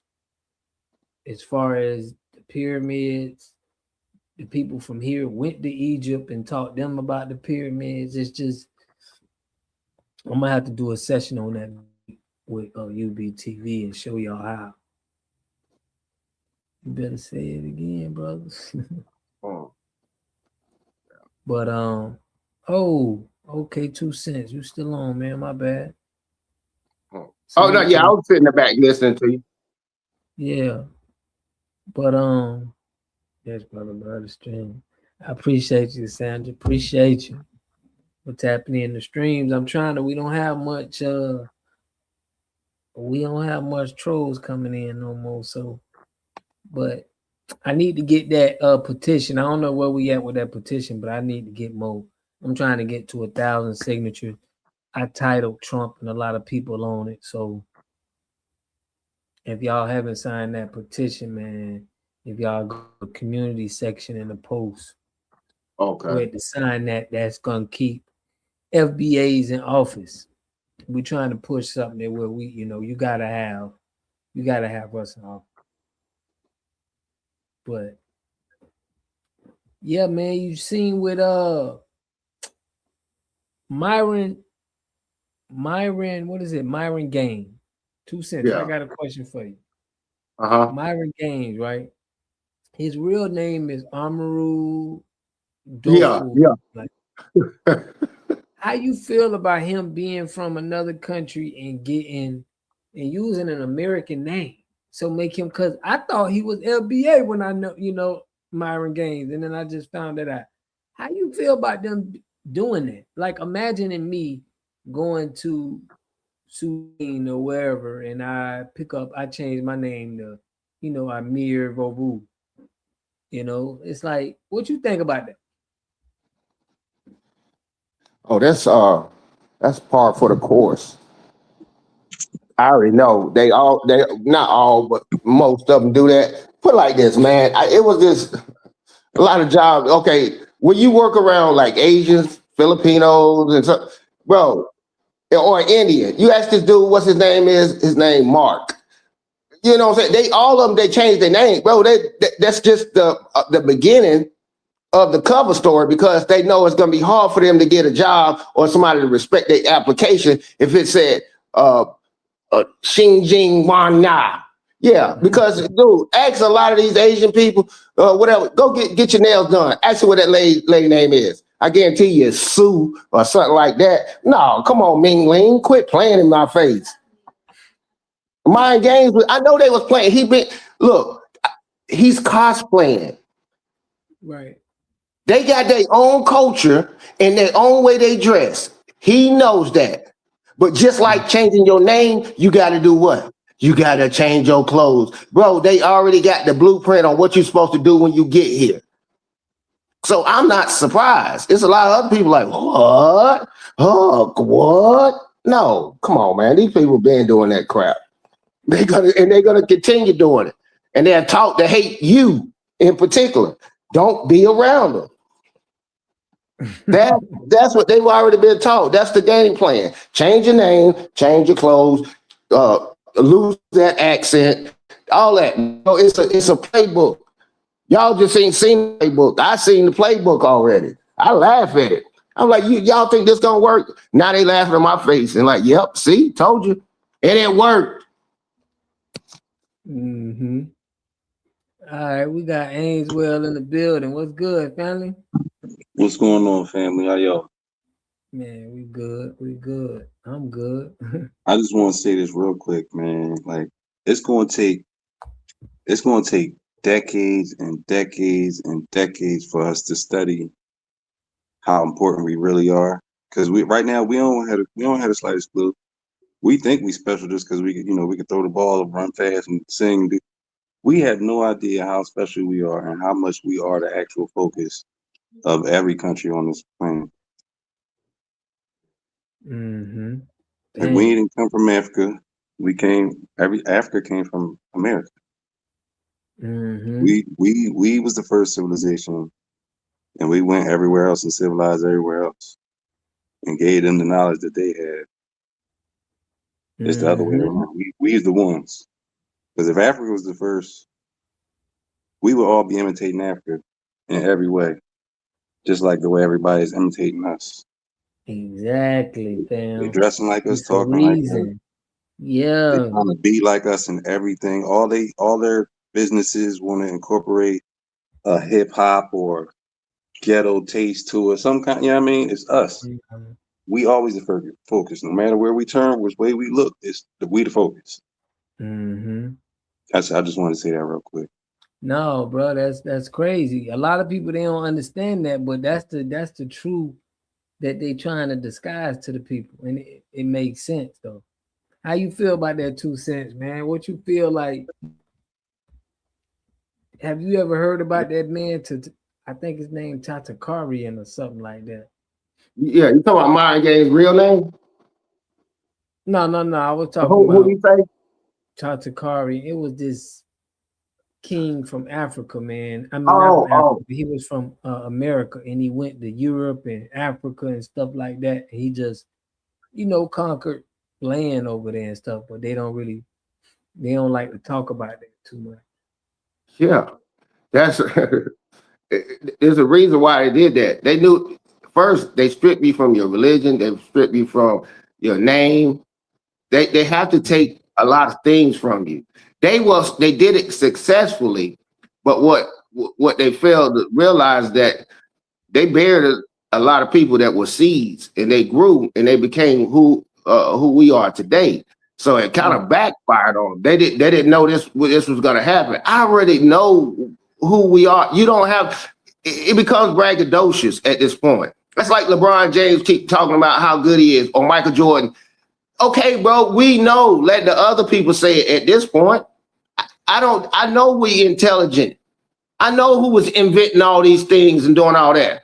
I know most races and whatever, they can't compete with me physically. Mentally as well. They really can't. I ain't talking about I am everybody's LeBron James. That's not what I'm saying. But you got to understand, this is what it is, bro. My eyes, I guess I got some lion eyes.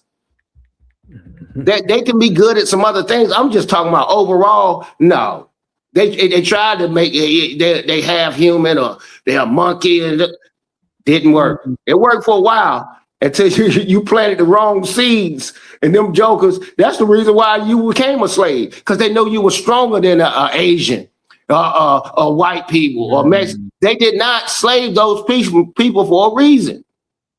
You were the creme de la creme. Shoot. Don't be silly. I'm like, just logically, if you wanted to get the job done, it's not because they couldn't enslave those people or overpower them. They had guns and things like that and numbers. But think about it. If you're trying to get the job done, you want it done well, you better go get you a black one. That's basically what they're saying. You better go get the Bentley. I know God has built us like that. Rolls Royce style. How you're able to function, whether you choose to do it or not, it's something totally different. Big facts. Big facts, man. So, dang. So how do you feel 2026? Ainswell, let me get to you. How you feel like in 2026? How is it going to be? Because Cat Williams called out this 2025, and it's been crazy. I'm going to have to do a wrap-up of what we exposed this year. I'm probably do a video on that. But what you think, man, it's gonna be for 2026? It seems like it's hard to, hide now. That's a fact. That's why it's hard for me because I ain't never done no fortune teller. But this is looking like everything that's supposed to happen is going to happen in 26. Like for us, everything that's supposed to happen for us is going to happen, and we ain't really going to have no complaints. The only thing we really got to worry about is putting our families back together and re-educating ourselves, mentally, and just on how to better ourselves, like self-empowerment. Yeah. All that other stuff, like we could let them play with the mess that they got. Because all of this will be cleaned up. Oh yeah, bro. Yeah. Shout out to Shawwood said, so glad I'm able to live to finally see my people waking the hell up all at once. I've been talking like this forever. We're supposed to then come out from among all of them. Yeah, the time is now for real though. Shout out to Shaw Woods. Yeah, we woke up. Now we standing on lineage business. Like man, the Foundation Black America get together and make it smack. Yeah, man. We trying to put together some stuff too because we just not trying to put everything on the internet. So make sure y'all support our be tapped in to the channel, because this is where we're gonna try to communicate on live and give our inside messages. But Right. we shall overcome. Salute. But we got Nicki, Byron Donald. I did a video on Byron Donald. You know, he had black people high. A black man said, "What are you gonna do about reparations, bro?" That's somebody, papa, grandpa. You know, our parents getting older and they want to see, you know, they reparation. They want to see, you know, they don't want to go a lifetime and not see their people and their ancestors not get credit to what's due. So it's like, it's up to us right now. So it's like, it's full court press in 2026. We got a full court press. So yeah, it's some old school people that's like, nah, they want to get that in their lifetime. You know what I mean? So we got to make that happen.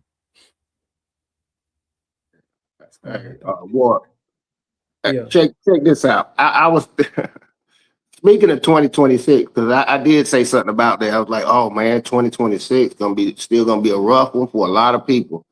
See, the president already got the ball rolling with trying to get this immigration thing figured out, because I knew it was a problem.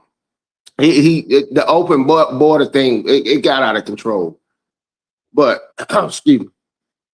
But at this point in time, I could see 2026 being rough for people that's doing bad things. It's easier to get caught.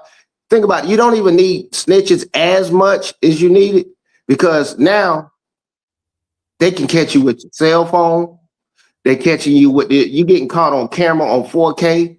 People don't even know they're getting followed by a drone everywhere they're going. They got the technology. I don't know if you own the drone or knew somebody. Man, it can follow you down the road and do all kind of stuff. Put it like that. So the technology, people used to laugh at me because I've been doing it since this stuff, kind of electronic stuff, since around 2009. You know, even with the streaming and stuff. And they was laughing at me about cameras. I'm like, man, how you stay in a damn house, even apartment? How you have no camera? You that trustworthy of any and everything? And sooner or later, it popped off. Ring came out with the doorbell camera. I said, it's not only just for you. Do you not know they go get that footage? And they can, you be like, man, I didn't go through that neighborhood and this. You in 4K riding by. They done seen you. And they got the ones reading the license tags and all that.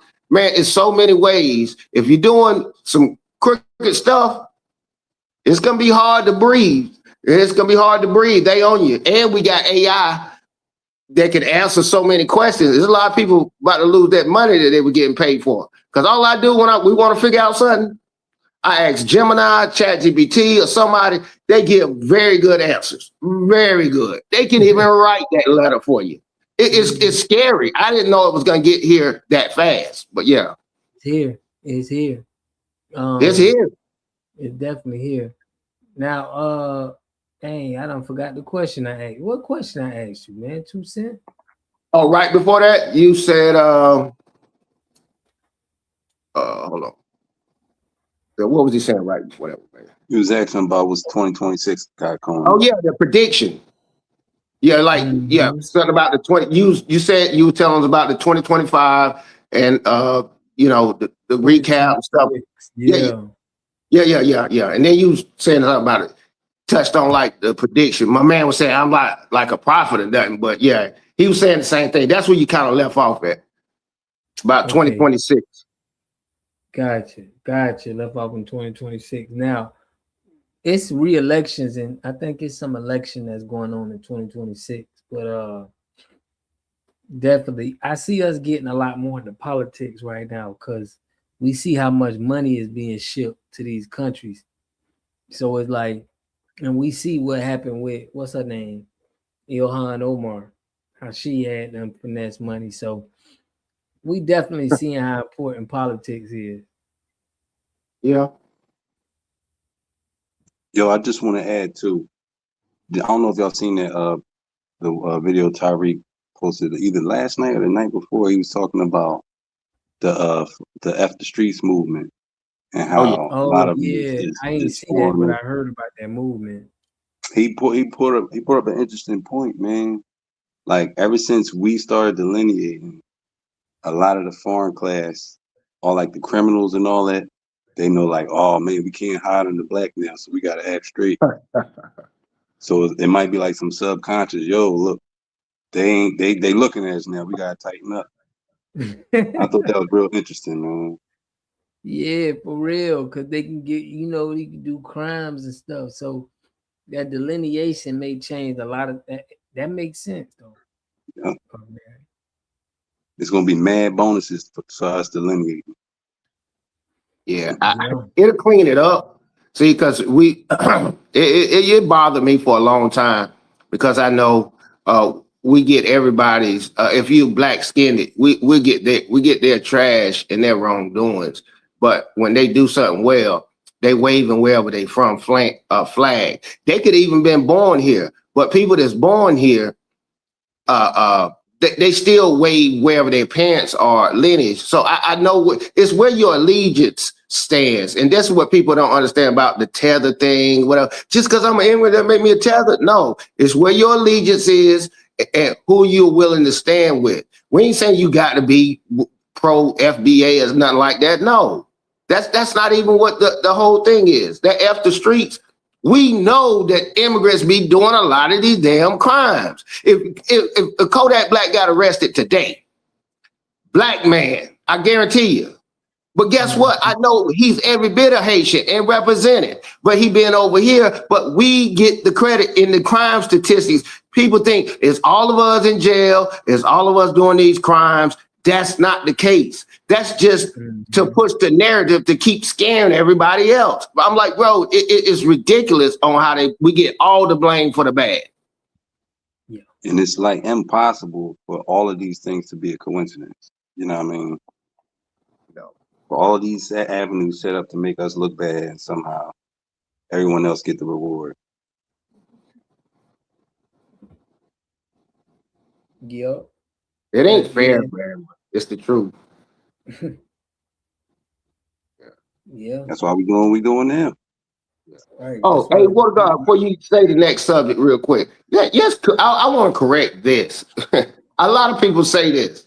I say, people don't realize the stuff that we going through and we see our president doing right now.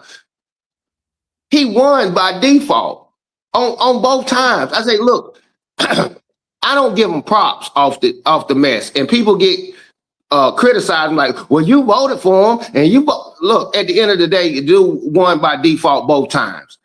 Nobody wanted Hillary, and nobody wanted Kamala Harris. This lets you know how much they didn't like him or want him in there. He lost to sleepy Joe Biden. Man, get out of here. So he couldn't even beat him. So that's why I said the default thing. Don't trust me. Trust me, people didn't. He didn't get in there because everybody just wanted to support him. But if you got any sense, you better show that you supported him because he came back on a revenge tour because of what happened. If you showed you didn't support him, guess what he'll do? He's very bitter and spiteful. I won't help you. But nobody wanted those two women in there. Those are default wins. Ain't nobody really supporting that man like that. That's the difference. You say you want to get pew-pewed or stabbed. I don't want neither one. But hey, we took the lesser of the two. That's how that ended up. Nobody on no big support. Yeah, he's the best. No, he was going to get you anyway. He didn't like no immigrants like that. He had a little respect for them. Now they find it out and they sick. They sick. Mm-hmm. It's Bible prophecy. That the whole world hates us because they hated him first. Big facts, man. Since you mentioned the Bible real quick, I'm not religious, but I grew up Jehovah's Witness, so I'm very familiar with what the Bible talking about. And us delineating, bro, it sounds like the separation of the wheat and the weeds, man. That's what it sounds like to me. For real. You gotta chop off the bullshit to keep the good shit. You know what I mean? Yeah. Theoretically speaking. They gotta hide you, bro. They tried it so long. Yeah. They tried it so long to do. They have to hide you or say something to put salt on your name, but it's coming to a point that people realizing, no, that ain't true. And I know it's hater stuff. It's just hater talk. If you can't pick up on hater talk, that's on you. Mhm. Hey, you stepping on toes to make yourself look better. Right. That's what they do, man. Jarvis, what's good, family? Standing on business, man. But yeah, we got a lot of tethers, man. They playing in our position. How long you been on?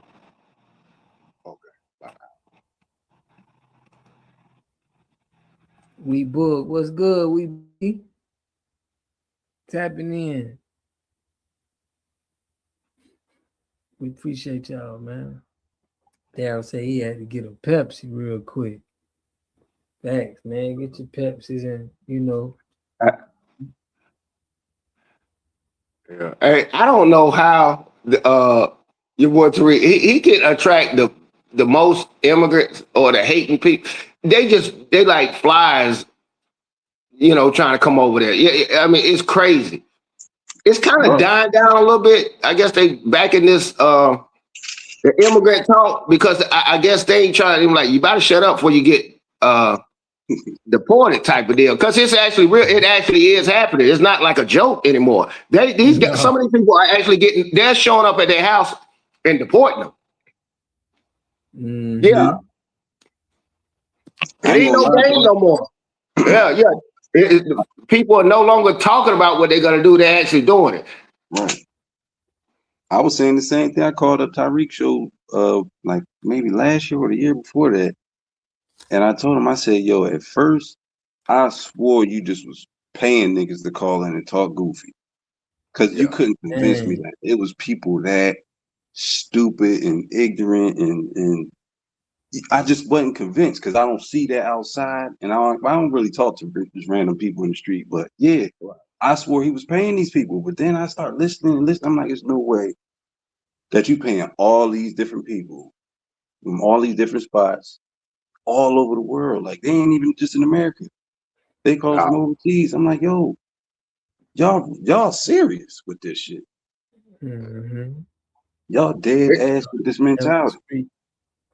They can't even clown nobody. They one of the they're first of all, they're horrible at roasting or stuff like that.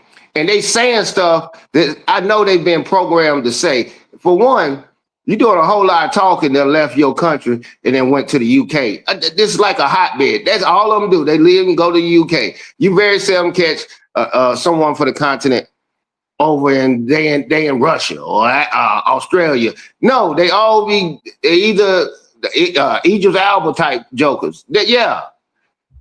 And I'm sick and tired of people talking about Africa like it's a damn country.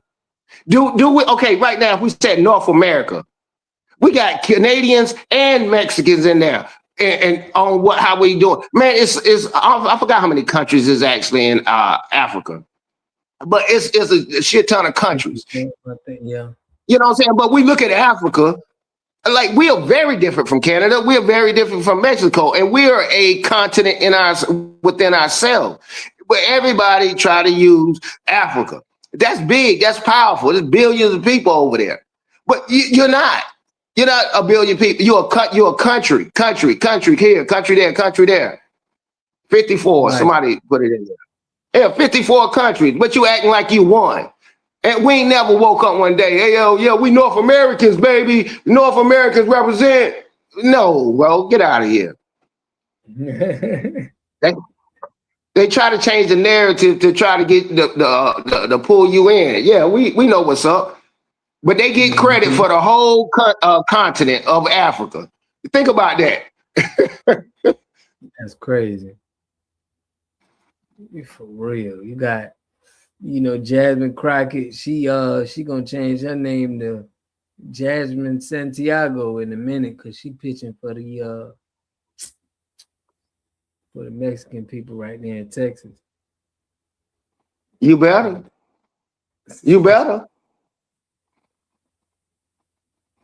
Yeah. If you want to win, because they are, for one, they are loyal. They will vote for her.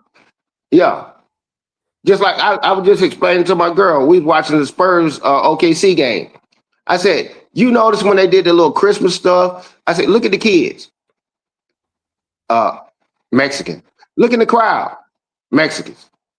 It's they own this area. You're gonna see all the school got an all Mexican school type joint.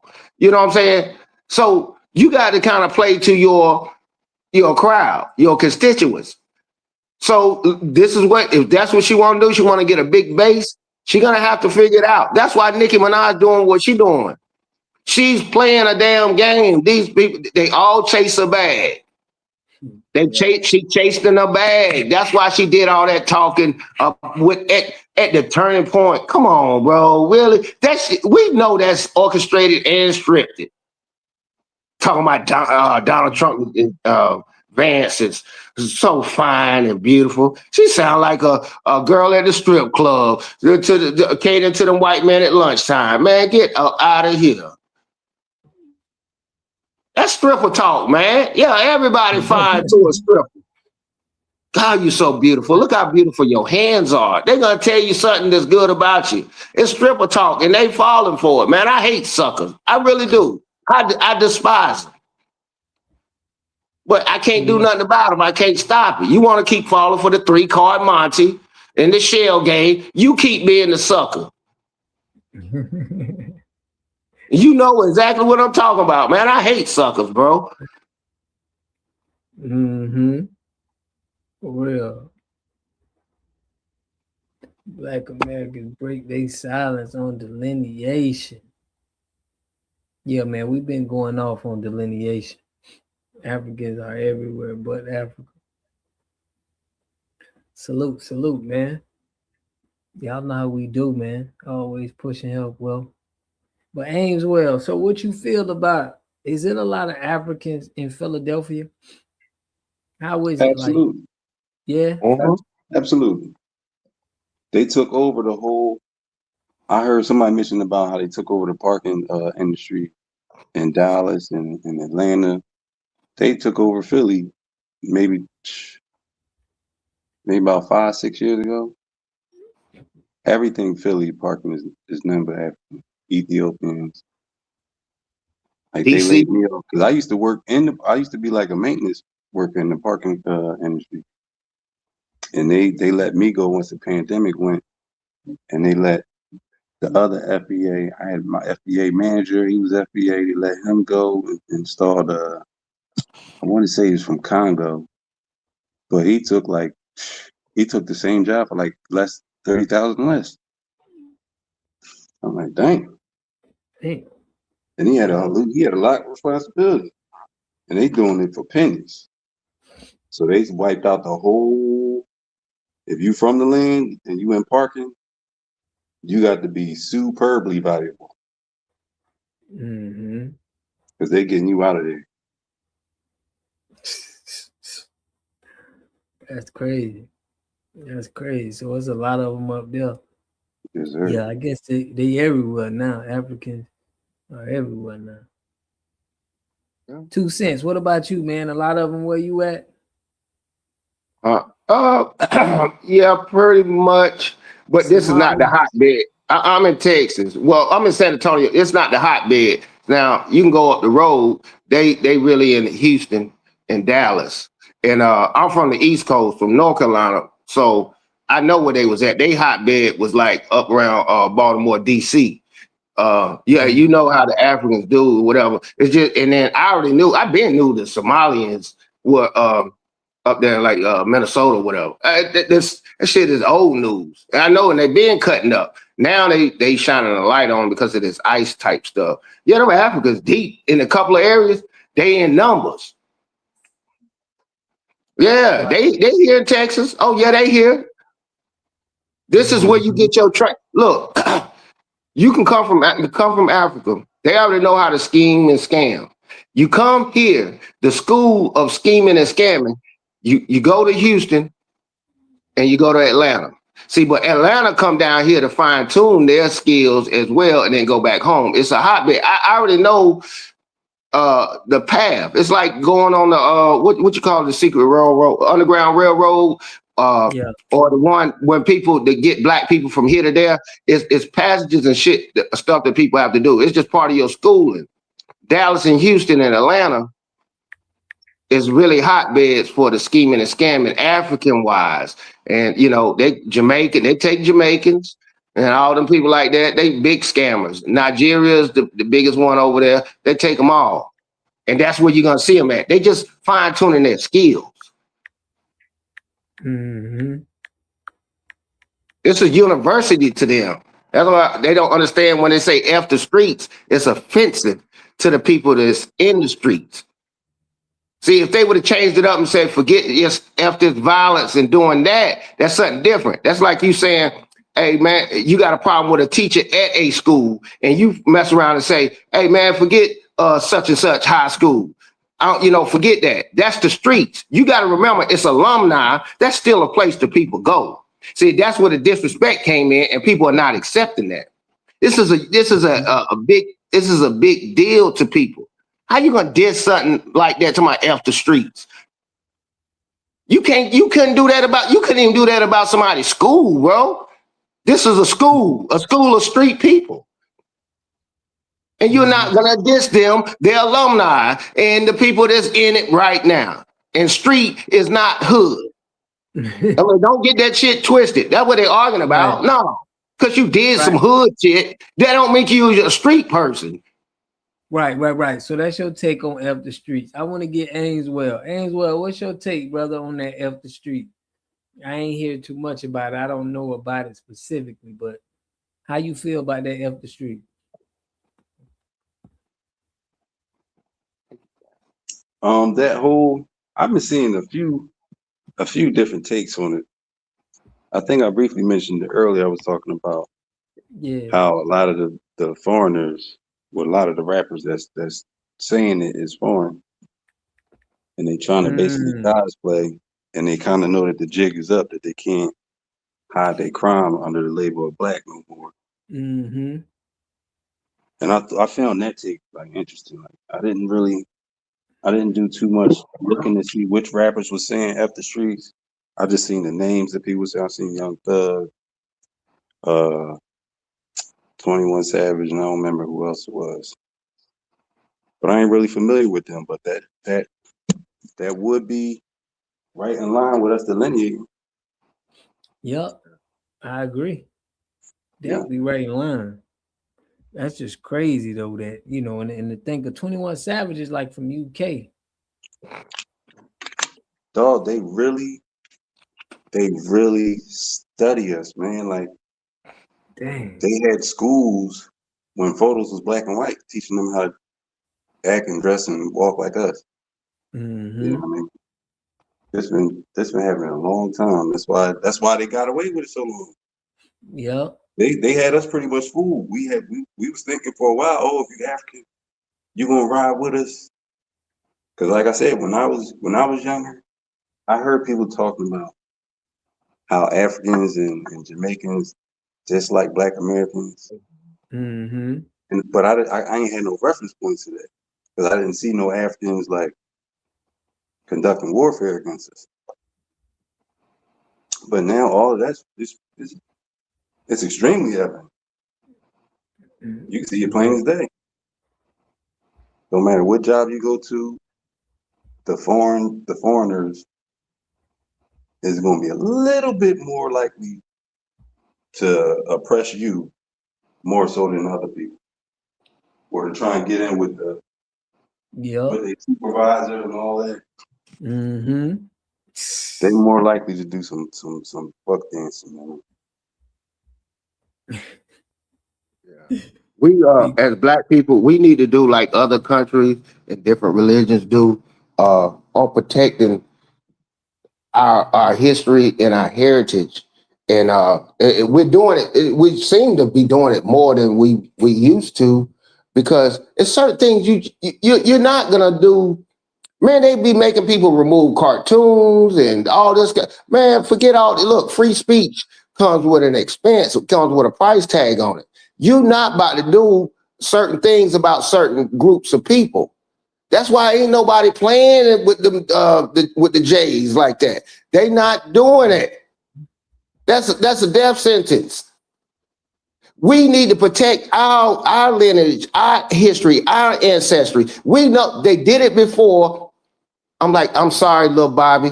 This is the reason why I'm not passing this house to you and that land. It's because it was taken fraudulently. They did all kind of things systematically. This is the difference. They had the government to back them up. Get in trouble with the police, the sheriff, the judge, even to the people that's in the jail you're gonna get dealt with. That ain't right and it ain't fair. So this is why why do you think a lot of people that get hired at these jobs, why do you think they really there? It ain't because they like you and they think you can do the job. No, they so hungry and greedy for money. They'll hire you because they're getting a tax credit and it's an incentive. It ain't because they like your black butt. No, they greedy. You understand what I'm saying? They can't get they make the government get slick too. They say, okay, if you want this money, you better have this many people. And if you don't meet the quota, guess what? You don't get the money. So it ain't out the kindness and the goodness of their heart. It's because they were forced to, if they want to keep getting this money and doing this, that's why they do it. It's about money. It's not because they like a Mexican or a black person. Don't ever get that twisted about that DEI and all that. I'm like, yeah, if we benefited off DEI, the dude that owned the company definitely benefited off of it. Oh, we definitely did. Yeah, we definitely did. At all. We most definitely did. But yeah, it's not too many stuff that we benefited off of. Even with the immigration policy we put in the act, it's like everybody else benefited off of everything we put out.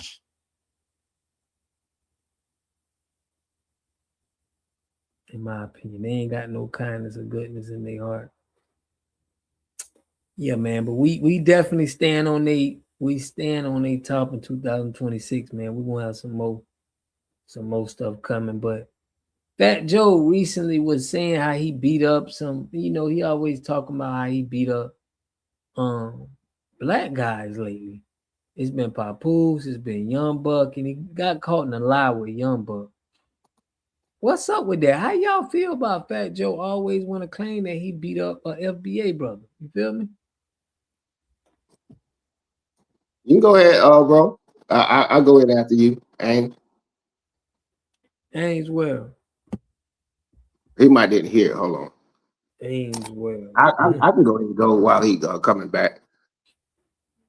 Yeah, let me tell you just now in particular in this region, up north. When I say up north, I'm talking about New Jersey, Philly, New York.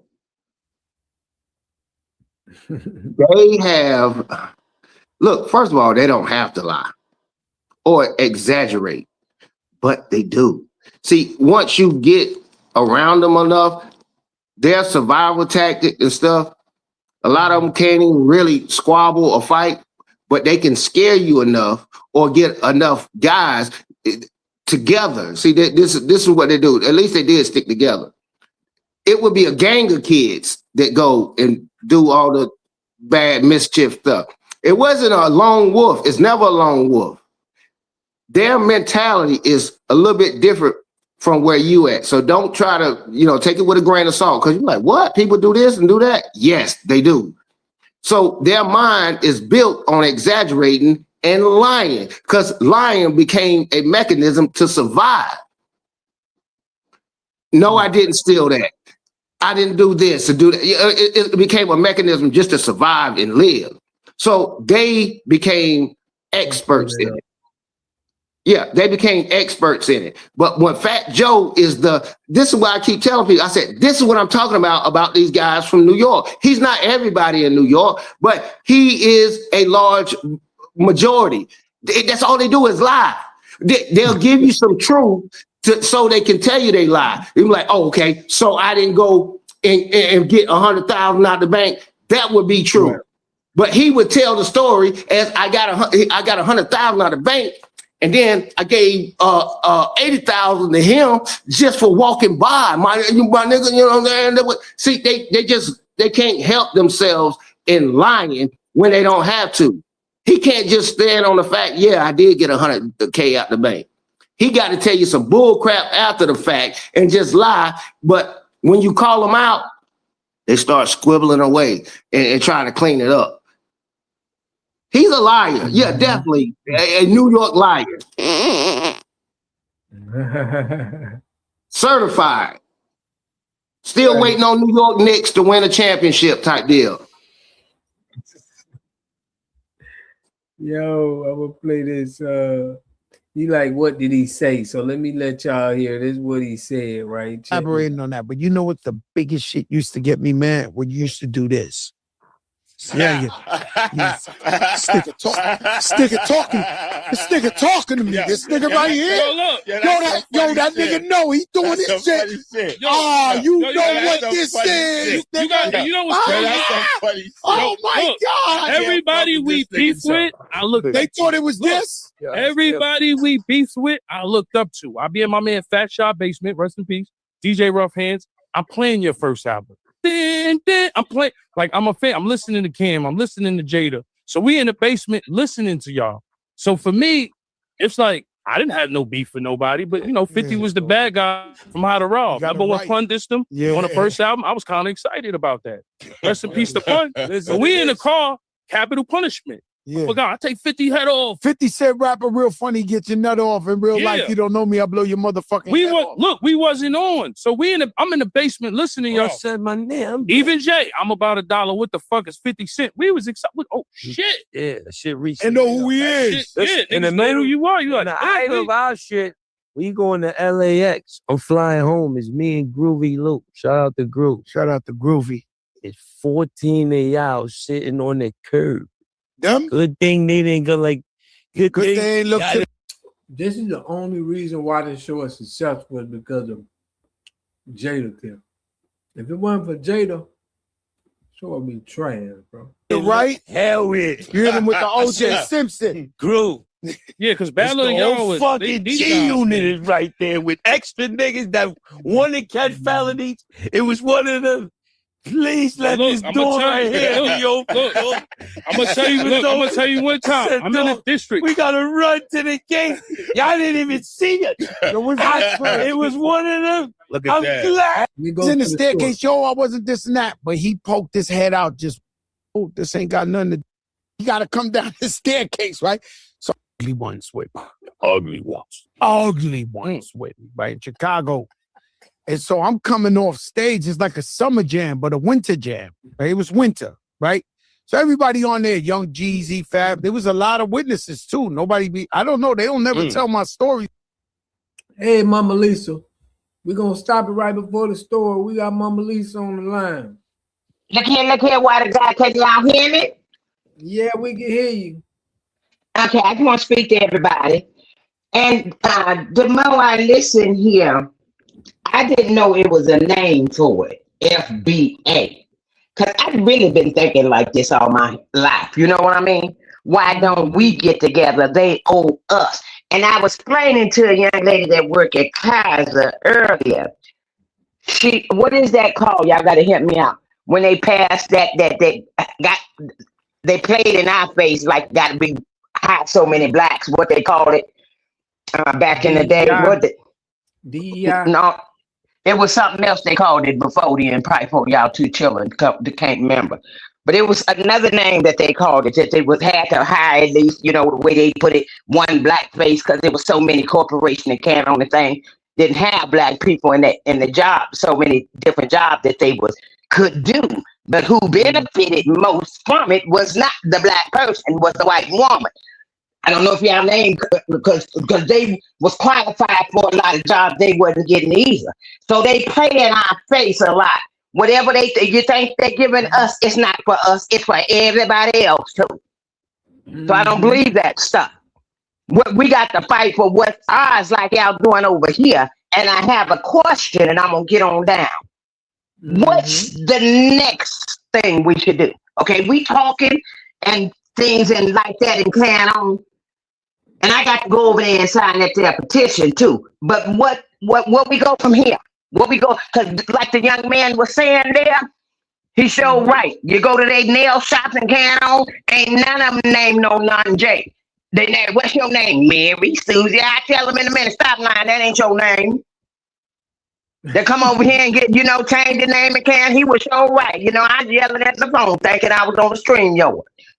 So, a lot of that stuff, So he's right, all this stuff makes sense. And excuse me, y'all. When I was talking to my people like this here many years ago, before y'all was even born, I always knew something was wrong. And you know what I got? Even on my job and carrying on. Oh, Lisa, there you go again. And I'm talking about for my people. You understand? Mm-hmm. For my people. I ain't talking about the other folks. My people. Because I ain't never worried about how they treat me. We know how they feel about us. It's my people. Mm-hmm. Now, I'm going to get on down and let you young folks talk. If I think of something else, I come on back. You had a question. You said, what's next? What's next is... Yeah, that's right. What's next? We got to listen, we got the Discord. We don't want to put our everything on the internet. Yeah. So we kind of trying to really be able to come together. We don't want our whole playbook on the internet. So they know exactly what we doing, everything they know, What time is it? So we trying to organize. I tried to get on that Discord. I guess I just ain't technology savvy. I didn't know how to do it. Hey, let me get this from Water God. Yeah. So since you kind of, I can articulate it just a little bit better on this part. Yeah, it's like if we were competing in sports, I don't need the other team to know my play, because even though I can do it and debowl them and take advantage of it, but it makes it more difficult when you know exactly where I'm going, who's going to get the ball and stuff like that. So we know how the internet goes. Yeah, we don't. This is the wrong thing. This is how Malcolm X and MLK and all these other people got infiltrated, because they got people in there that was telling and doing all this other stuff. Even if we're going to do something like that, what's the next move? It'll be on somebody's Patreon. Hey, look, you can pay to get in there. They used to do town hall meetings and stuff, secrets, and you only got, it was invite only. You didn't even know what was showing up. See, that's the things we need to get back to. Because think about it. Everybody and their grandmama, everybody show up to this. Everybody show up to this. Yes, ma'am. Go ahead. But I was just asking a question. Even if we do that, when we do that, the system, they can't hear what we talking about on them there? No. That's what I'm saying. Yeah, that's like buying an alarm system, and you think you immune from theft. You still get your house broke into with an alarm system. But what I'm saying, we're not making it public site, so they don't have access. Yeah. I know you knew what I was saying. Yeah, you're gonna meet the right people in the right circle, and they do it, and it goes around. I don't know nobody doing it on no YouTube, and man, they no, YouTube is no. Yeah. It's more difficult to do it. We can stay basic in code. That's why people are like, oh yeah, stay on code and all that. We know what time it is because you know what you up against. But yeah, ain't no way in hell I would tell somebody my next play on YouTube. Even if I told you it was my next play, you got to know that was a 52 fake out. That was phony. 52 fake out. Yeah, that's what I meant. Not what next on this here YouTube. I didn't mean that. I mean, what do we get? Because I said it before that we need a secret place to go and talk. Yes, that's what we need. That's the next step. That's the next step right there. That's exactly what I mean. Mm-hmm. Now I'm gonna get on down from here. Conference call type joke. Yeah, everybody can't be on this call type deal. It's gonna happen. Actually, it's been happening for some people. You like, okay, I didn't know this, that, another. But once you link in, click up, you got to see, because we going through an era of delineation. So some black folk ain't skin folk ain't kin folk type deal. So we trying to weed that out, because the dude name, his really name, Mutuku Mbaba. Yeah, his name really, in real life, what you know him by, is Charles Smith. Yeah, they be on that fake stuff like that, bro. So like, Look, I ain't got to play game. I'm just going to pass it down because this ain't my world. It's a young man world. And you got to understand it. It's always been a young man's world. So if we give them the knowledge for them to make it better, people that's 40, 45, 50, 60, okay, chill with that shit. It's a young man's world. Young bulls, they run the nation. They run the world. That's what pushes the nation. That pushes the nation. That's right. That's the reason I want y'all to go and tell me what we gonna do and where we gonna be at. So, because I want my money before I get out of here. No. Right. That's what we trying to do. Because I got more years behind me than I ever have in front of me. I want mine now. We're gonna make sure you see that, Mama Lisa. Yeah. All right then, young folks. Amen. Ask Black Boy what he understand. He say disagree with that. Okay. What do you mean? What do you mean by that? Call in Black Boy Wonder. No, did he just say, man, it's always okay? He talking about the young boy. The young boy, bro, it's always been a young man's world. I can't think of the time, even when I was going, always. That's like in sports, though. I think it don't matter young or old. If you look at sports, how our black people is, it's a young man's world because that's when you being used the most. And after that, they throwing you away. I'm talking about black men, you know. Anybody. Yeah, but if you put yourself in the intellectual position, it don't matter what age you is. Look at Dr. Claude Anderson. He been doing this for 60, 70 years. This man been putting on work and doing what he got to do. So my whole thing is, and he running it like he is the most powerful thing to this FBA movement. He the one who really coined that, you know, foundation of Black Americans. So I gotta say, like, you know, I can't say it's a young man's game. I get what I can explain it to you. I can explain it to you a little. Just I'm gonna try to articulate it a little bit better. Okay.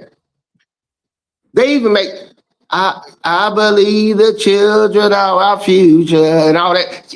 We know. Look, the younger generation is how we kind of gauge what's going on. If your numbers are low, you ain't got people. This is how Japan know they in trouble because they ain't got enough young people to take care of the old people. So I'm not saying young people are the kings of anything. Now, you can tell me some exception to the rule, and we know Dr. Claude Anderson is an exception to the rule on any level. He's not the rule. He's an exception. I know way less than him. And most of us don't. Give credit for him. We got to give credit for him starting this delineation movement. He the one really, his work, bruh. We wasn't listening to him for a long time, but his work alone, his body of work for so long, the speeches, the things he was putting in, that can't compare to a young man. A young man ain't even put in no work. So it's hard for you to just think a young man can even compete with somebody like Dr. Claude Anderson. No, I didn't say compete. See, don't confuse that. I'm saying in any nation and within any society, the youth is very important. It's something that you have to protect and coddle. And the job as the older people is to try to teach them to do some things that they're not going to be able to do anymore. Dr. Claude Anderson can't run that a whole bunch of miles and stuff. He can't lift up this stuff. So at some point in time, it goes away, but you have to pass it down. So the younger generation is the breed. That's exactly what you saying is exactly what happened. It went from Dr. Claude Anderson, Tariq Nasheed. Now we see it with Tariq Nasheed. We got other brothers coming in and younger brothers coming in. That's what's happening exactly right now. But yeah, see, and I know sometimes I can be the exception to the rule, and I'm okay with that. But before Tariq, Dr. Claude Anderson, I had a father. I'm not saying his name on here like that, but yes, he was that before them in my life. So that's anecdotal. Exactly what it is. But yeah, these guys, what they're saying, bro, I promise you, it's been instilled in me as a man, as a young man. Now, whether you got it or the next man got it, that's something different. My daddy wasn't on TV and this, that, and other. But yeah, I've heard all these things that he tried to tell me, whatever, this, that, and other. He's telling me about it. So he at least gave me the knowledge. What I did with it was on me. The onus is on me. But I do understand how important the youth is to your society. It's always been that way. The older elder can't go up that hill and get that water no more. I know he used to. Them young bulls are definitely valuable to your community and to your society. Mm-hmm. Yeah, but Yeah, we got we're not discounting no elders. Yeah, but you got to give credit. We got some elders that they like. I gave you an example, Claude Anderson. Bobby Hemmett was one too. Steve Coakley. You know, you got Malcolm X. You got, you know,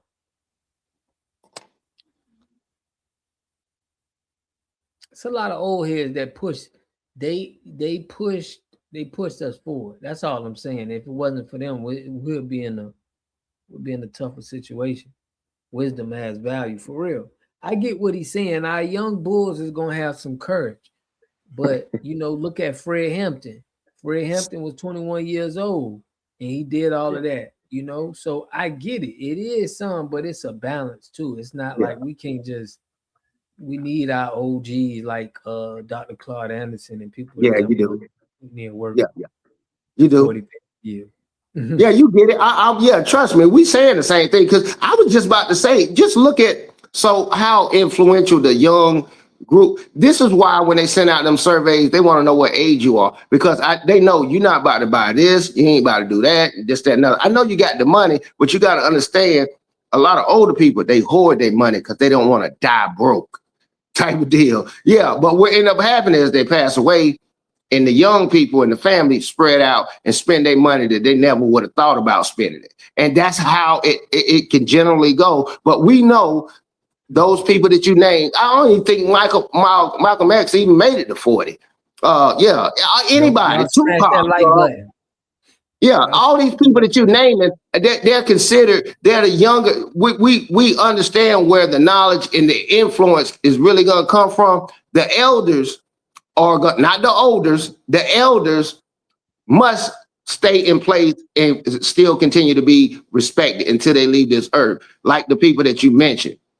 Don't get fooled by the elders. Those are idiots. Dr. Claude Anderson is an elder. He's very respected. I wish most people knew him. Yeah, I been knew that. Put it like this. I been knew the dude. He wasn't as popular as he is now. I think he got really bigger after Tariq. To the younger audience.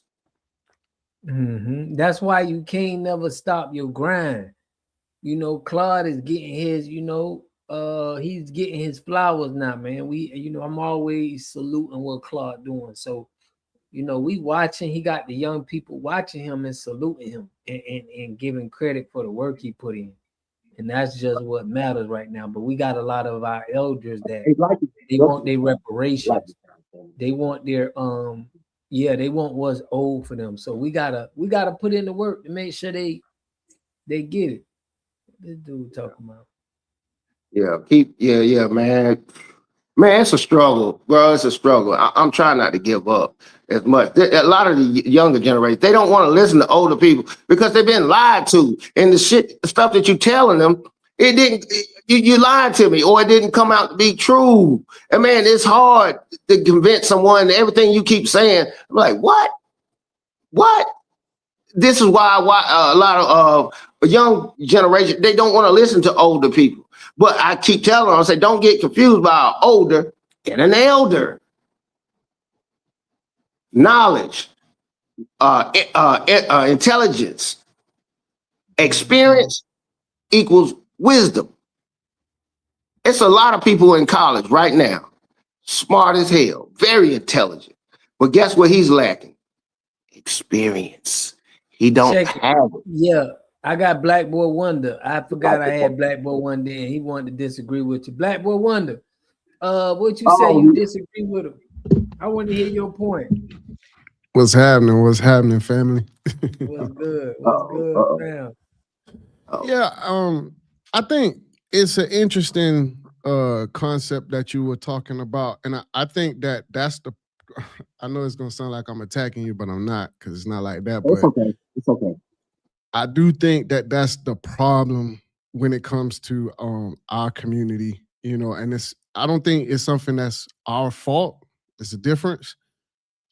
a lot of like what Water God was saying is true. You know what I'm saying? Like the young men, when it comes to sports, when it comes to like, you know, a lot of the arts, you know, a lot of the culture, it's a young person's atmosphere, right?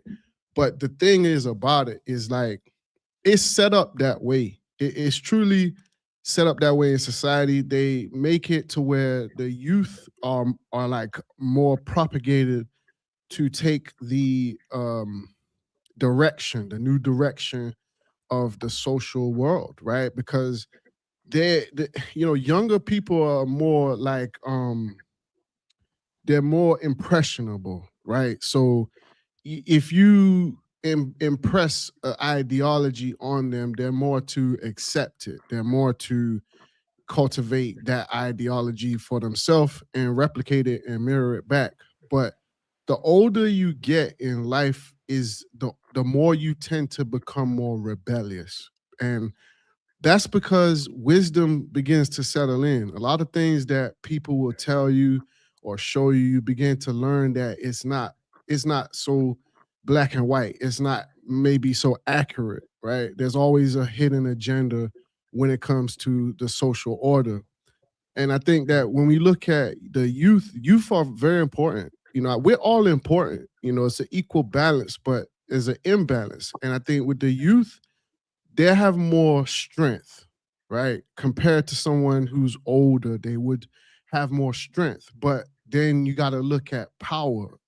Elders tend to have more power. And if we look at the definition of establishment, something that's established is something that's permanent, right? Something that's been here permanently, or, you know, is set up on a firm or permanent basis. That's actually the definition, right? So that's the thing with history and government. A lot of things are told to us by the conquerors. A lot of things that are being propagated or, you know, administered is basically from the established ones. And when you're young, you don't really know that. You've got to find your way through that order and then figure out who you are. Who everyone tells you who to be, right? But who are you? And I heard somebody say once that if you don't tell us who you are, then we will tell you who you should be. So I think that it's something that we have to look back at our elders, because our elders have been here for a while, and we too will become elders, and the youth won't have a clue what things was like before, the things that are of old that we cherished. And this is why I think we could easily get misdirected. So that's all I would say my disagreement is. Other than that, you cooking though. Okay, hold on, 2 cents. Yeah, hold on, 2 cents. Ain't well, we ain't get him. Ain't well, you still there, bro? In your city, he from Philly, and that's where the young bull came from. I used to like how they always say the young bull. Yes, sir. Ainswell, man, let me know what you think about what 2 Cents said. He said it's like a young man's world, and Black Boy Wonder, he kind of rebutted that. But how you feel about it? He might be spot on with that, because I look at it like the youth is the ones that's actually building this 3D reality, and the older generation is the one that's instructing us on how to do it, what materials to use, or you can use the same analogy. All in the car, you got a younger guy in the car, brand new car, but he don't know where he's going. So he got the old head in the car with him. They can get there where they need to go because he know the road, he know the terrain. You know what I mean? So I think the youth is very important,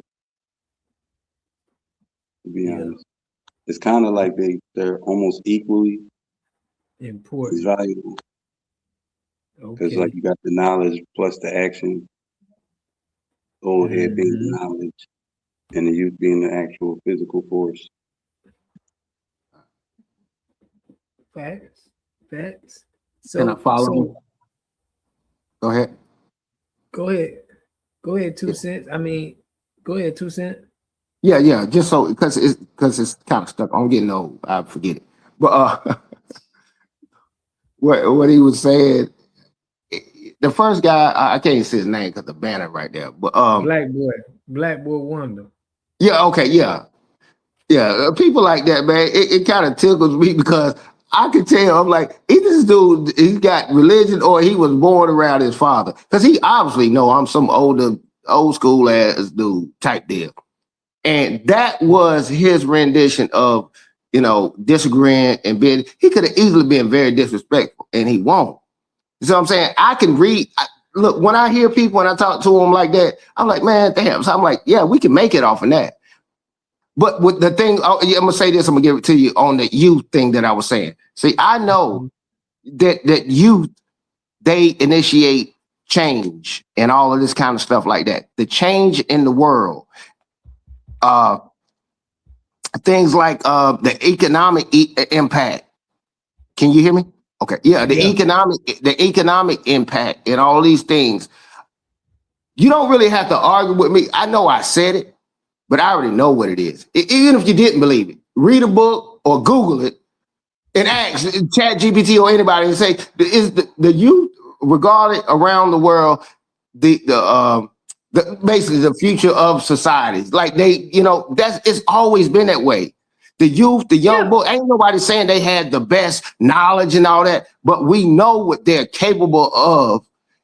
I can't do the same stuff I did or what of God 20 years ago. I wish I could, but guess what? That young bull coming up, oh my God. That Fred Hampton, oh my God. Yeah, did you see Martin? Most of y'all, well, you can look it up. You can see Martin Luther King when he was young. Man, you do that when you're a young bull. You got a different mindset. I ain't worrying about passing away and stuff. When you get older, you're already locked in your ways. It's not stubborn, but you're already locked in. You're not an advocate for change like the younger generation. That's all they're doing. But go ahead, bro. Can I say something real quick? Go ahead. Yeah. I appreciate you, brother. Zenas. Yeah, I would never get disrespectful. I'm not really a disrespectful person, especially online. That ain't my character. But I appreciate everything everyone adds. I just think that the youth are only as strong as the leaders in place. Because if you look in the Black community, right, these days we don't really have any real leaders. And so many of us that have come out of the ranks to become leaders, we're dealing with some real political, disturbances. There's a lot of stuff I could talk about. COINTELPRO, the FBI, CIA, all of these things. Some people would chalk up to saying is like a conspiracy, right? But it's not. If you do a lot of research, you'll find that there's a lot of things that have been created to deter us as a people, right? But the leadership in our community has wavered. And when you really look at what's going on, it's a lot of crime, it's a lot of unaliving, what I'm saying? It's a lot of gang behavior. It's a lot of this type of stuff. To be real, it's not even that much for a Black man to do when it comes to like a lot of just like blue collar work, being a CEO of a construction company and stuff like that. It's not really that common in our community because we've been thwarted, and I'm not saying it's impossible, and I'm sure there's some out there, but as an actual community, there's a lot of things that aren't really readily available to us. In our community, they teach us that, it's either sports or it's within the arts, acting, music, something like that. They don't really show us academia and places that we can rise to where a lot of whitey, I don't even know if you can say this on YouTube, but white men and the European standard. So I just think that our youth are following, they want to be more like Blueface, you know what I'm saying? They want to be more like Offset and Cardi B. They want to be like P. Diddy. They don't really want to be like, Malcolm X. You know what I'm saying? Water God mentioned somebody before. They don't want to be like that. And I think that that's a reflection of the strength, the power that we are lacking as elders. But the youth, they're strong. And I ain't gonna lie, I ain't gonna hold you. We need our youth, but we gotta guide them. Mm-hmm. Yeah. Okay. Well, go ahead. You about to say something, Water God. I'm gonna be up with y'all. I'm in here cooking. So go ahead. You in there in the kitchen, huh? Yeah. No, man, I feel what Black Boy saying, man. We need both. I think the elder is definitely important because that's the mind, and I think, like he said, it's definitely needed. But I feel like the elder is more, it's kind of like a parent. I feel like it's more important that we keep them on to keep them on point for the younger bulls, But Water God, what if I told you, I know we got stuff going on right now. Yeah. In the 90s, I'm gonna say, you say 90, 91, 92. That was the peak of the crime. So when you see people, oh man, look at all these people getting unalived and they're getting, it's an improvement. And look, it's an improvement. If you know, you know. So I'm like, yeah, it was way worse. The drive-bys and all that, man, you don't even know. Most of people ain't lived through that type of era. Even if you lived through it, you were too small to understand it. And I get it. So I respect people's frame of reference. You're supposed to think that. If that's all you knew and that's all you seen, that's cool. But if you pick up a book or go on YouTube and do that, you can actually figure it out or talk to an elder. They'll let you know. I'm like, bro, you don't even know. Your mind can't even fathom that's an improvement. That's the crazy thing about it. It's like, yeah, it's an improvement. Trust me. You couldn't go nowhere. You couldn't go nowhere. Go ahead, Ainswell. Made it possible. The old heads definitely made it possible for the young brothers to go outside in their Crocs safely. Right. We didn't have that environment earlier. Yeah. Who y'all think invented the damn internet? Yeah. You know what I'm saying? I'm like, stop with the bullshit. What you mean the old head invented the internet? Yeah, y'all think the internet started in 2000. I'm like, bro, or cell phone started in. I'm like, bro, man, they had cell phones in their car. They had bag phones, all that. I seen bag phones in the 70s and the 80s. I've seen them. You can go on YouTube and look at them. They got them already. Look, just because you don't know, you can cover your eyes. Don't mean nothing going on around it. That's how I feel about it. So I do have to let people go with their frame of reference. I'm like, yeah, bro, you ain't never seen that. You don't know what it feel like to see somebody bleed out in your arms or this, that, and other.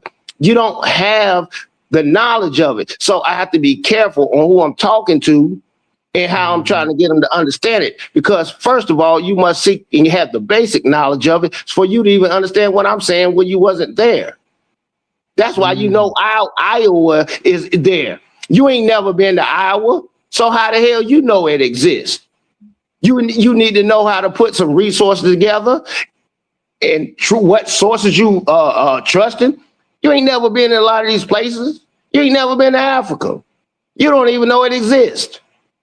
You got to believe somebody else. But you have to learn how to use trusted sources and basically triangulate a fix.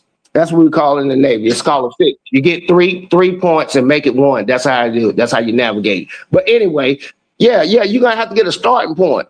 A lot of people that I talk to on the internet, they ain't got a starting point. So I can't tell them this shit at all. I really can't. The problem is youth culture is pushed to elders, and they want to say young lady saying she's a barb at 57. That's a good point he made. We had a lady in the chat said she was a barb at 57. So it's some people that, like you saying, I mean, problem is youthful culture is pushed to elders. So, right, I get what he's saying. He's saying it's it's some of the same people. It's some people that's young and old, but they still been market it no matter what. Look at James. Right. Look at James Small. He's still pushing his Africa, back to Africa theory. And he 80 years old. So it's like, it's either you on code or you're not old. Young, old, it don't matter. But we need to school our youngins with older people that's on code. It's confusing, bro. You know what? I'll be the first. It's very confusing because even if I was young and somebody was speaking this game, trust me, bro, they didn't want you to dance this way. They didn't want you to wear that. You know, bro, my generation is doing it to the younger generation now. So I'm like, bro, you know you was cutting up. I'm like, bro, stop with the bull crap. And why young people pick up on it, man? Mama, I saw you on the Freaknik video on TV or something, and they try to act like they wasn't doing it. See, I said, look, 2026 is the year people get exposed on another level because I can look it up. You can no longer lie to me on the internet. Anything that we say and talk about, we can pull it up. Because, like I said, I will in the future. I'll probably create a show, and I call it a diamond tester. You can't wear your cubic zirconia around me and call it a VVS. No. You can wear it, but I expose you for it. It's not that you're wearing it, it's that you're lying about it. And that's what I don't like people like Fat Joe. It's not that the story that he's telling some truth, but he got to give you the lie. No, cubic zirconia, buy a fake watch. See how much how much it costs. It ain't $20. A lot of times it's not $20. If you get an iced out one, it's $500 to $1,000 for a fake watch. But you walking around here talking about this VVS. But you got people out here that got diamond testers. You can't lie to this. I'm an elder. It's hard to lie to me. I let some people get away with it because I respect them a little bit more. I ain't trying to hurt their feelings or nothing like that. I know when people lying. I lied when I was young. So why would I hate on him? I ain't no hater. Can I say something? Go ahead, bro.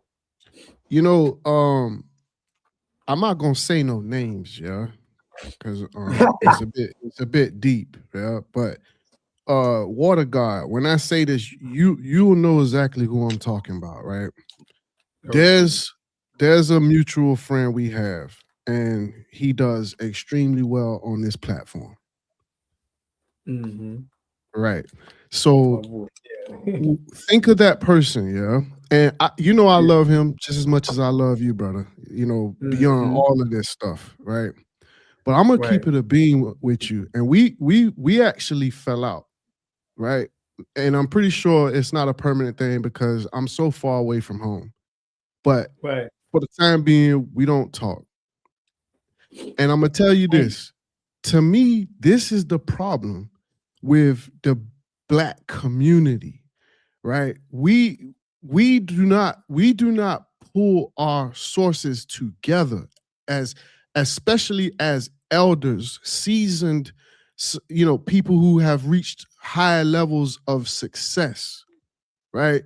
We tend to gatekeep, or we tend to turn the other cheek from our own people to thrive in our own lives instead of pull each other up.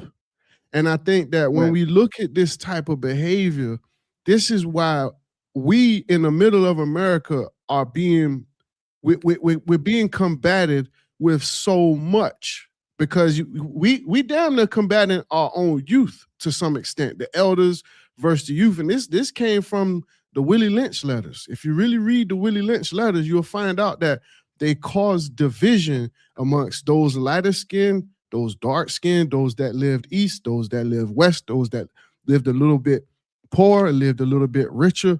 And all it let did. me interject. Let me Go interject ahead. real quick, and then I want you to go back. But check this out.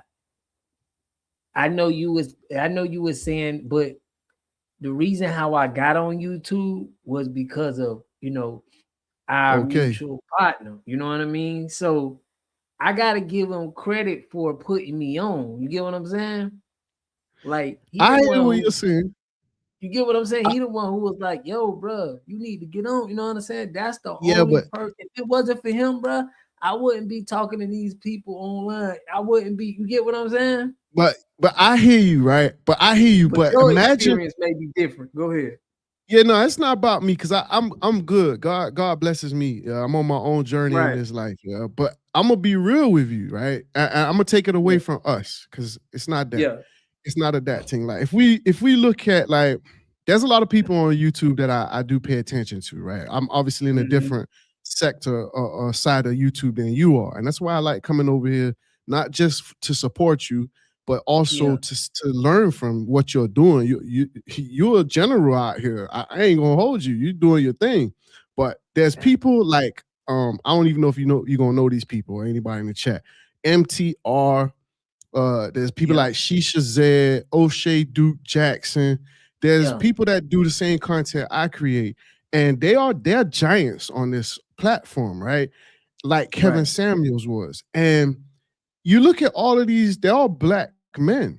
Why is it that we have so much poverty, so much younger black men that live in these same areas where you have YouTube giants like that, and people me and you know living the way they live? Surely we could pull our resources together, put some money together, create some jobs for our own people. Because I'm gonna be real with you. If you look at the white community, that's what they do. There's one white guy, I can't remember his name right now. Maybe that's meant to be, but he literally went into construction for himself. And he broke down his story. Before he was able to become a millionaire, he had to build his company off the backs of those that are already established. So he didn't go to school. He never got a degree, right? And he was able to go to those banks in his community. He was able to get references from construction owners that basically just had the same complexion as him, and they put him in a position where he could now grow his own. Why can't we do that in our community? There are established black men that can do this. Yeah. So what I want to ask you a question. Is it established black men to do this? So what would it look like? Show me, like, give me an example on what should be doing. Like, what should you do so I can understand more? Because maybe I need to be, because it's some YouTubers like Introvert Rockstar. He's a big power. And, that was the first person that, like, shot me out, to a lot of people. So what I'm saying is, I've seen people actually put, like, give me game, like, here, bro, or do some things. Damn, boy, this boy doing work, and shot me out. So it's like, what would it look like to you for somebody a content creator, to put on for others and use our resources? Let me know how it would look like. Well, they could take some of these people own mansions, own 6-7 whips. Do you understand what I'm saying? Right now, I know we want to live our best life. That's good, right? But I don't know if I don't really know if you're religious or what you believe in. I know you believe in the Most High and stuff, but there's a portion of what we have that is supposed to go to God. And it's not that it goes to God. God is God. But it goes back to us as a people. So if you take one person that has a mansion, right, and has 6 cars, and those cars are worth 50 upwards to 100,000 each, why can't you take one of those whips and go ahead and build an apartment complex? Why can't you bring housing to the community and then liaise with another creator and you bring jobs to that community? Why can't we raise a generation of young black men that don't have to go out into the world to find their own way?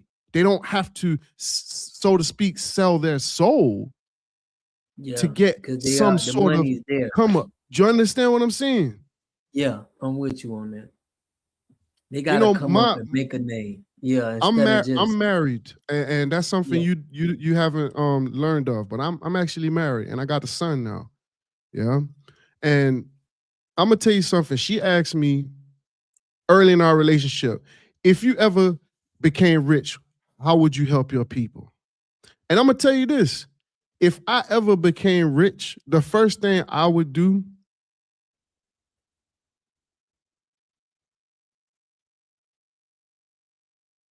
What is it? You went out, your cheekbone hit the mute button, bro. Oh, No, that was Black Boy Wonder went out. He right at the first part. He said when he get rich, what he gonna do? He probably gonna jump back in the chat. He put, I don't want no 7 whoop. Okay, Black Boy Wonder. Oh man, your audio ain't. You gotta get your audio on point. Shout out your YouTube channel too, man. When you get on Black Boy, man, shout out your YouTube channel. Go ahead, but finish your thought. Yeah, man. I tell you, I don't know what it is, but they be kicking me out. Listen, so she asked me, what would I do? The first thing I would do is create housing. That's the first thing, because that's the first necessity that we have to get our income. We have to get a job. We have to decide our fate instantly to be able to have shelter. So I would build an apartment complex. I would try to do something like what Floyd Mayweather was doing, right? And take that money. I kind of forgot my thought, but basically build our own economy, our own ecosphere. I once heard somebody say that in America, if we don't have hospitals, we don't have schools, we don't have our own justice departments, we don't have our own farmlands, our own food supply chain. Basically, we still living on a plantation. Yeah, I agree.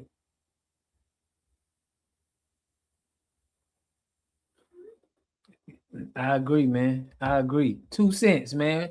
You got some you got a rebuttal for that? No, we good. Ain't no yeah, the conversation going smooth. I'm just sitting here listening. Yeah, I ain't trying. I don't like feeling like I'm hogging the mic or nothing like that. Of course, I told you I'm in the kitchen too. I'm up with you, man. I'm up with you. Okay, let me hit back with Black Boy. So what I'm saying, how shout out your YouTube channel too, man. What's your YouTube channel, bro?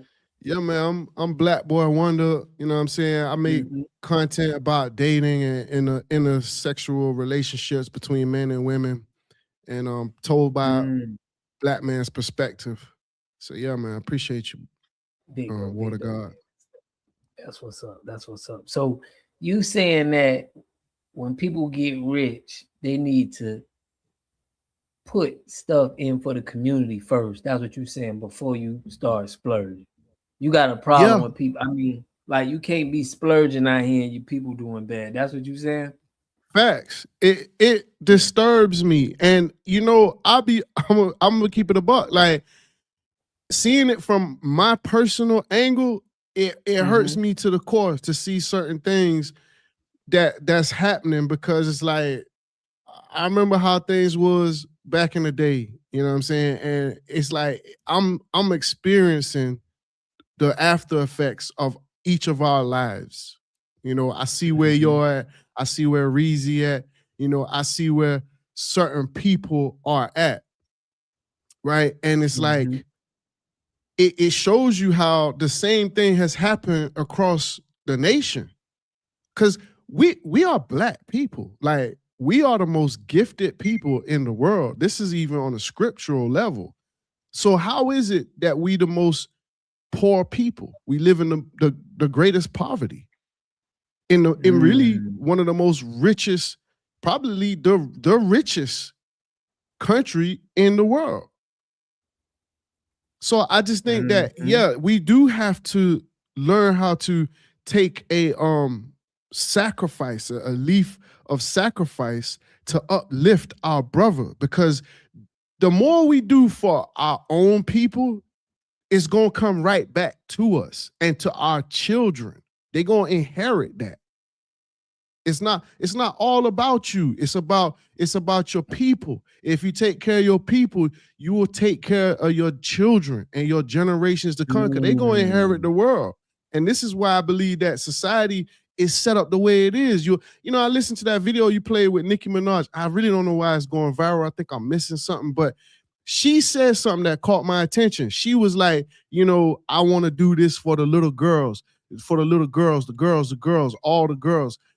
And what it shows me is like, when you get paid by these people, you are no longer a free person. You are no longer sovereign. If you was ever even that, you don't have the ability to make your own choice.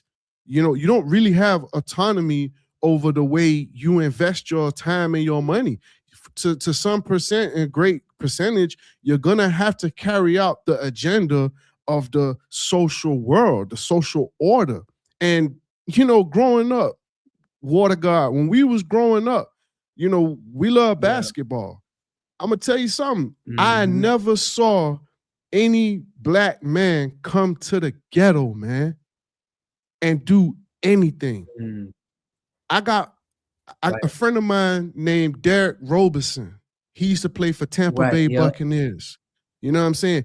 The first thing, that's the first person I ever seen in real life come back to the hood and do something, give out turkeys, give out raffles and stuff like that. Right, but these big, I mean, we didn't have a lot of people that made it. Can you say that? I mean, you know what I mean? We didn't, but there's a lot of them that have. Look at Dwayne Wade. Look at LeBron James, Kobe Bryant. These people are legends. Allen Iverson. You ever hear about what they've ever done in the community? Who have they brought up out of the ghetto and actually have produced something? So I think that there's a lot of selfishness when it comes to our people. You know, other nations aren't like that. They're really not like that. Mexicans, we know they stick together. There'll be 100 of them on the back of a truck. But guess what? All 100 of them gonna eat. And they gonna eat together. So I just land there like, you know what I'm saying? That's how I feel about the situation. I just think that if you got an opportunity to lift someone up, it's gotta go more, it's gotta go further than, especially for us coming from poverty, it's gotta be more than just shouting somebody out or giving advice. Man, you gotta set them in place, give them a piece of the pie. Who am I? My brother's keeper. Do you get what I'm saying? That's how it is. Like, a lot of these people that succeed, they learn the culture. And you talk about FBA, they take that, bro. Even those that are the same. And there's nothing wrong with that. But you gotta return the favor, because there's certain things that was learned, especially coming out of the hood, for certain people me and you knew, that has helped them to survive. Dang. That's crazy. Yeah, man. I mean, I'm with you too, bro. I'm with you too on that. I mean, I know it could be better. It's just, I feel you. I feel you on that, man. But man, I appreciate you calling in. Y'all gotta definitely subscribe to my boy channel. Before you go out though, bro, what's the funniest story, bro, that you heard or that you had that you you know, that I've been through from when you knew me? What was a funny story that happened, man? Before we get up out of here, you can let the chat know, bro. What was a funny story we went through to have you like laughing, like, dang, that's crazy? Before we get out of here to entertain the chat.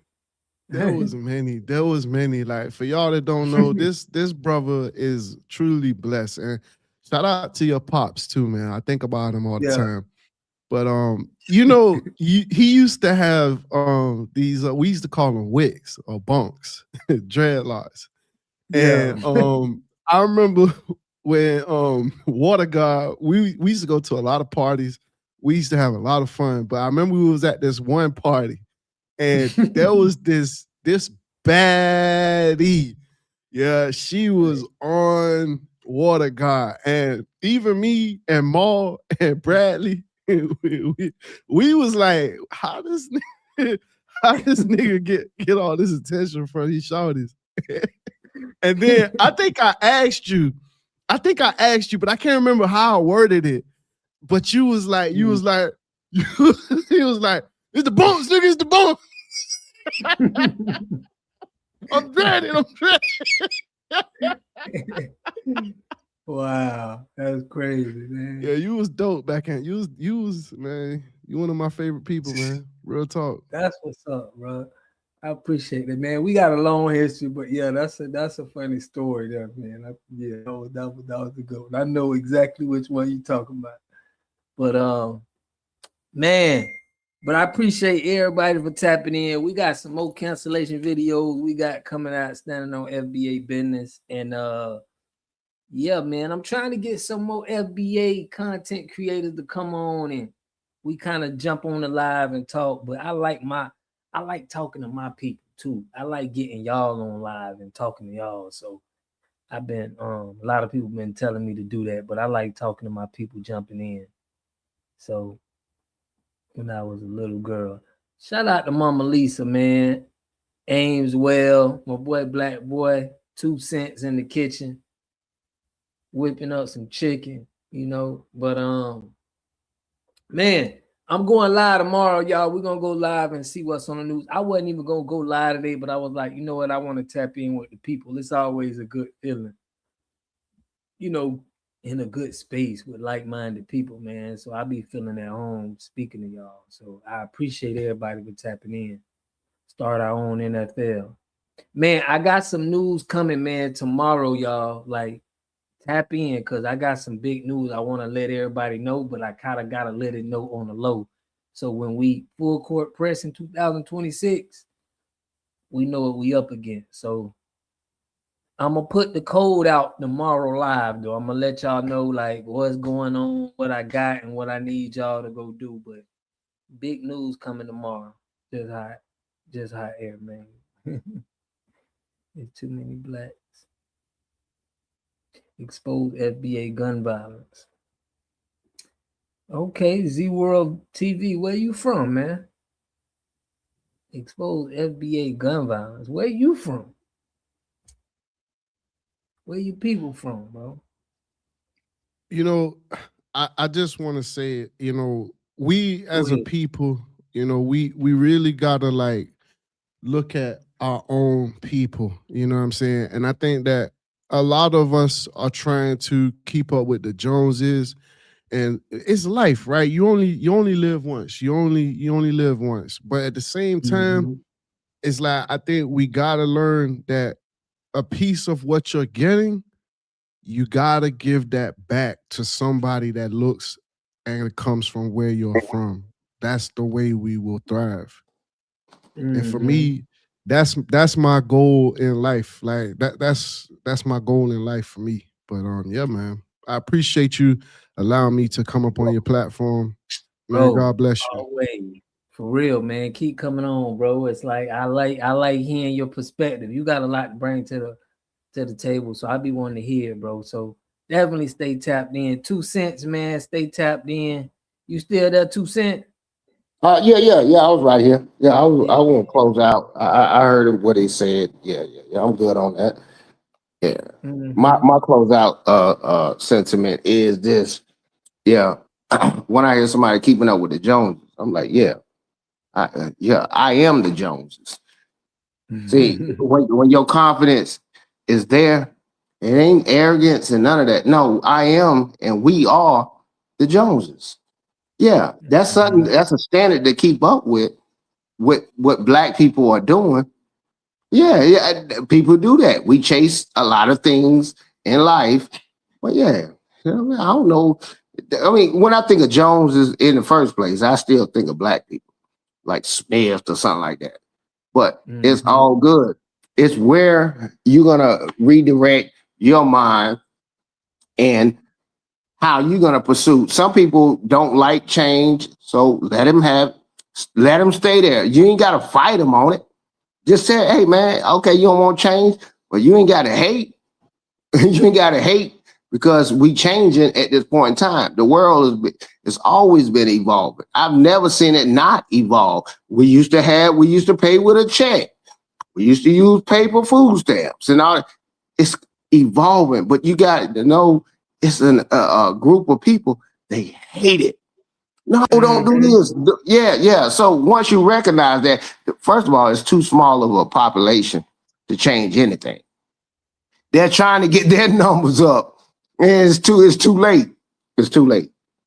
But that's what's up, man. I'm gonna hold it down right there. But yeah, I love getting on there with y'all, just spitting some OG stuff. That's verified. Man, we love hearing from you.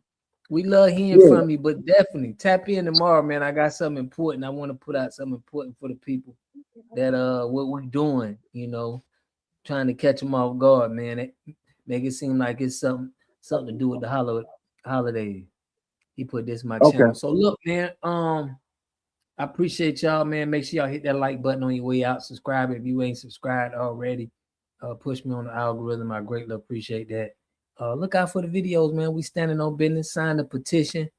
If you haven't already, man, the petition that is trying to get more FBAs in office, man, and definitely support me on Patreon so we can keep doing more things for the community and putting on for our people. And shout out to the elders, man, Mama Lisa and everybody that's, our elders that's trying to get and fight for the reparations, bro.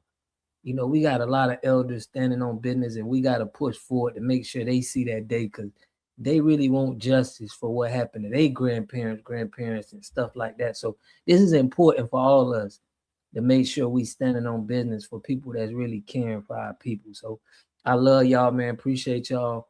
I catch y'all tomorrow, and I'm going to catch y'all on the next one. Peace and love.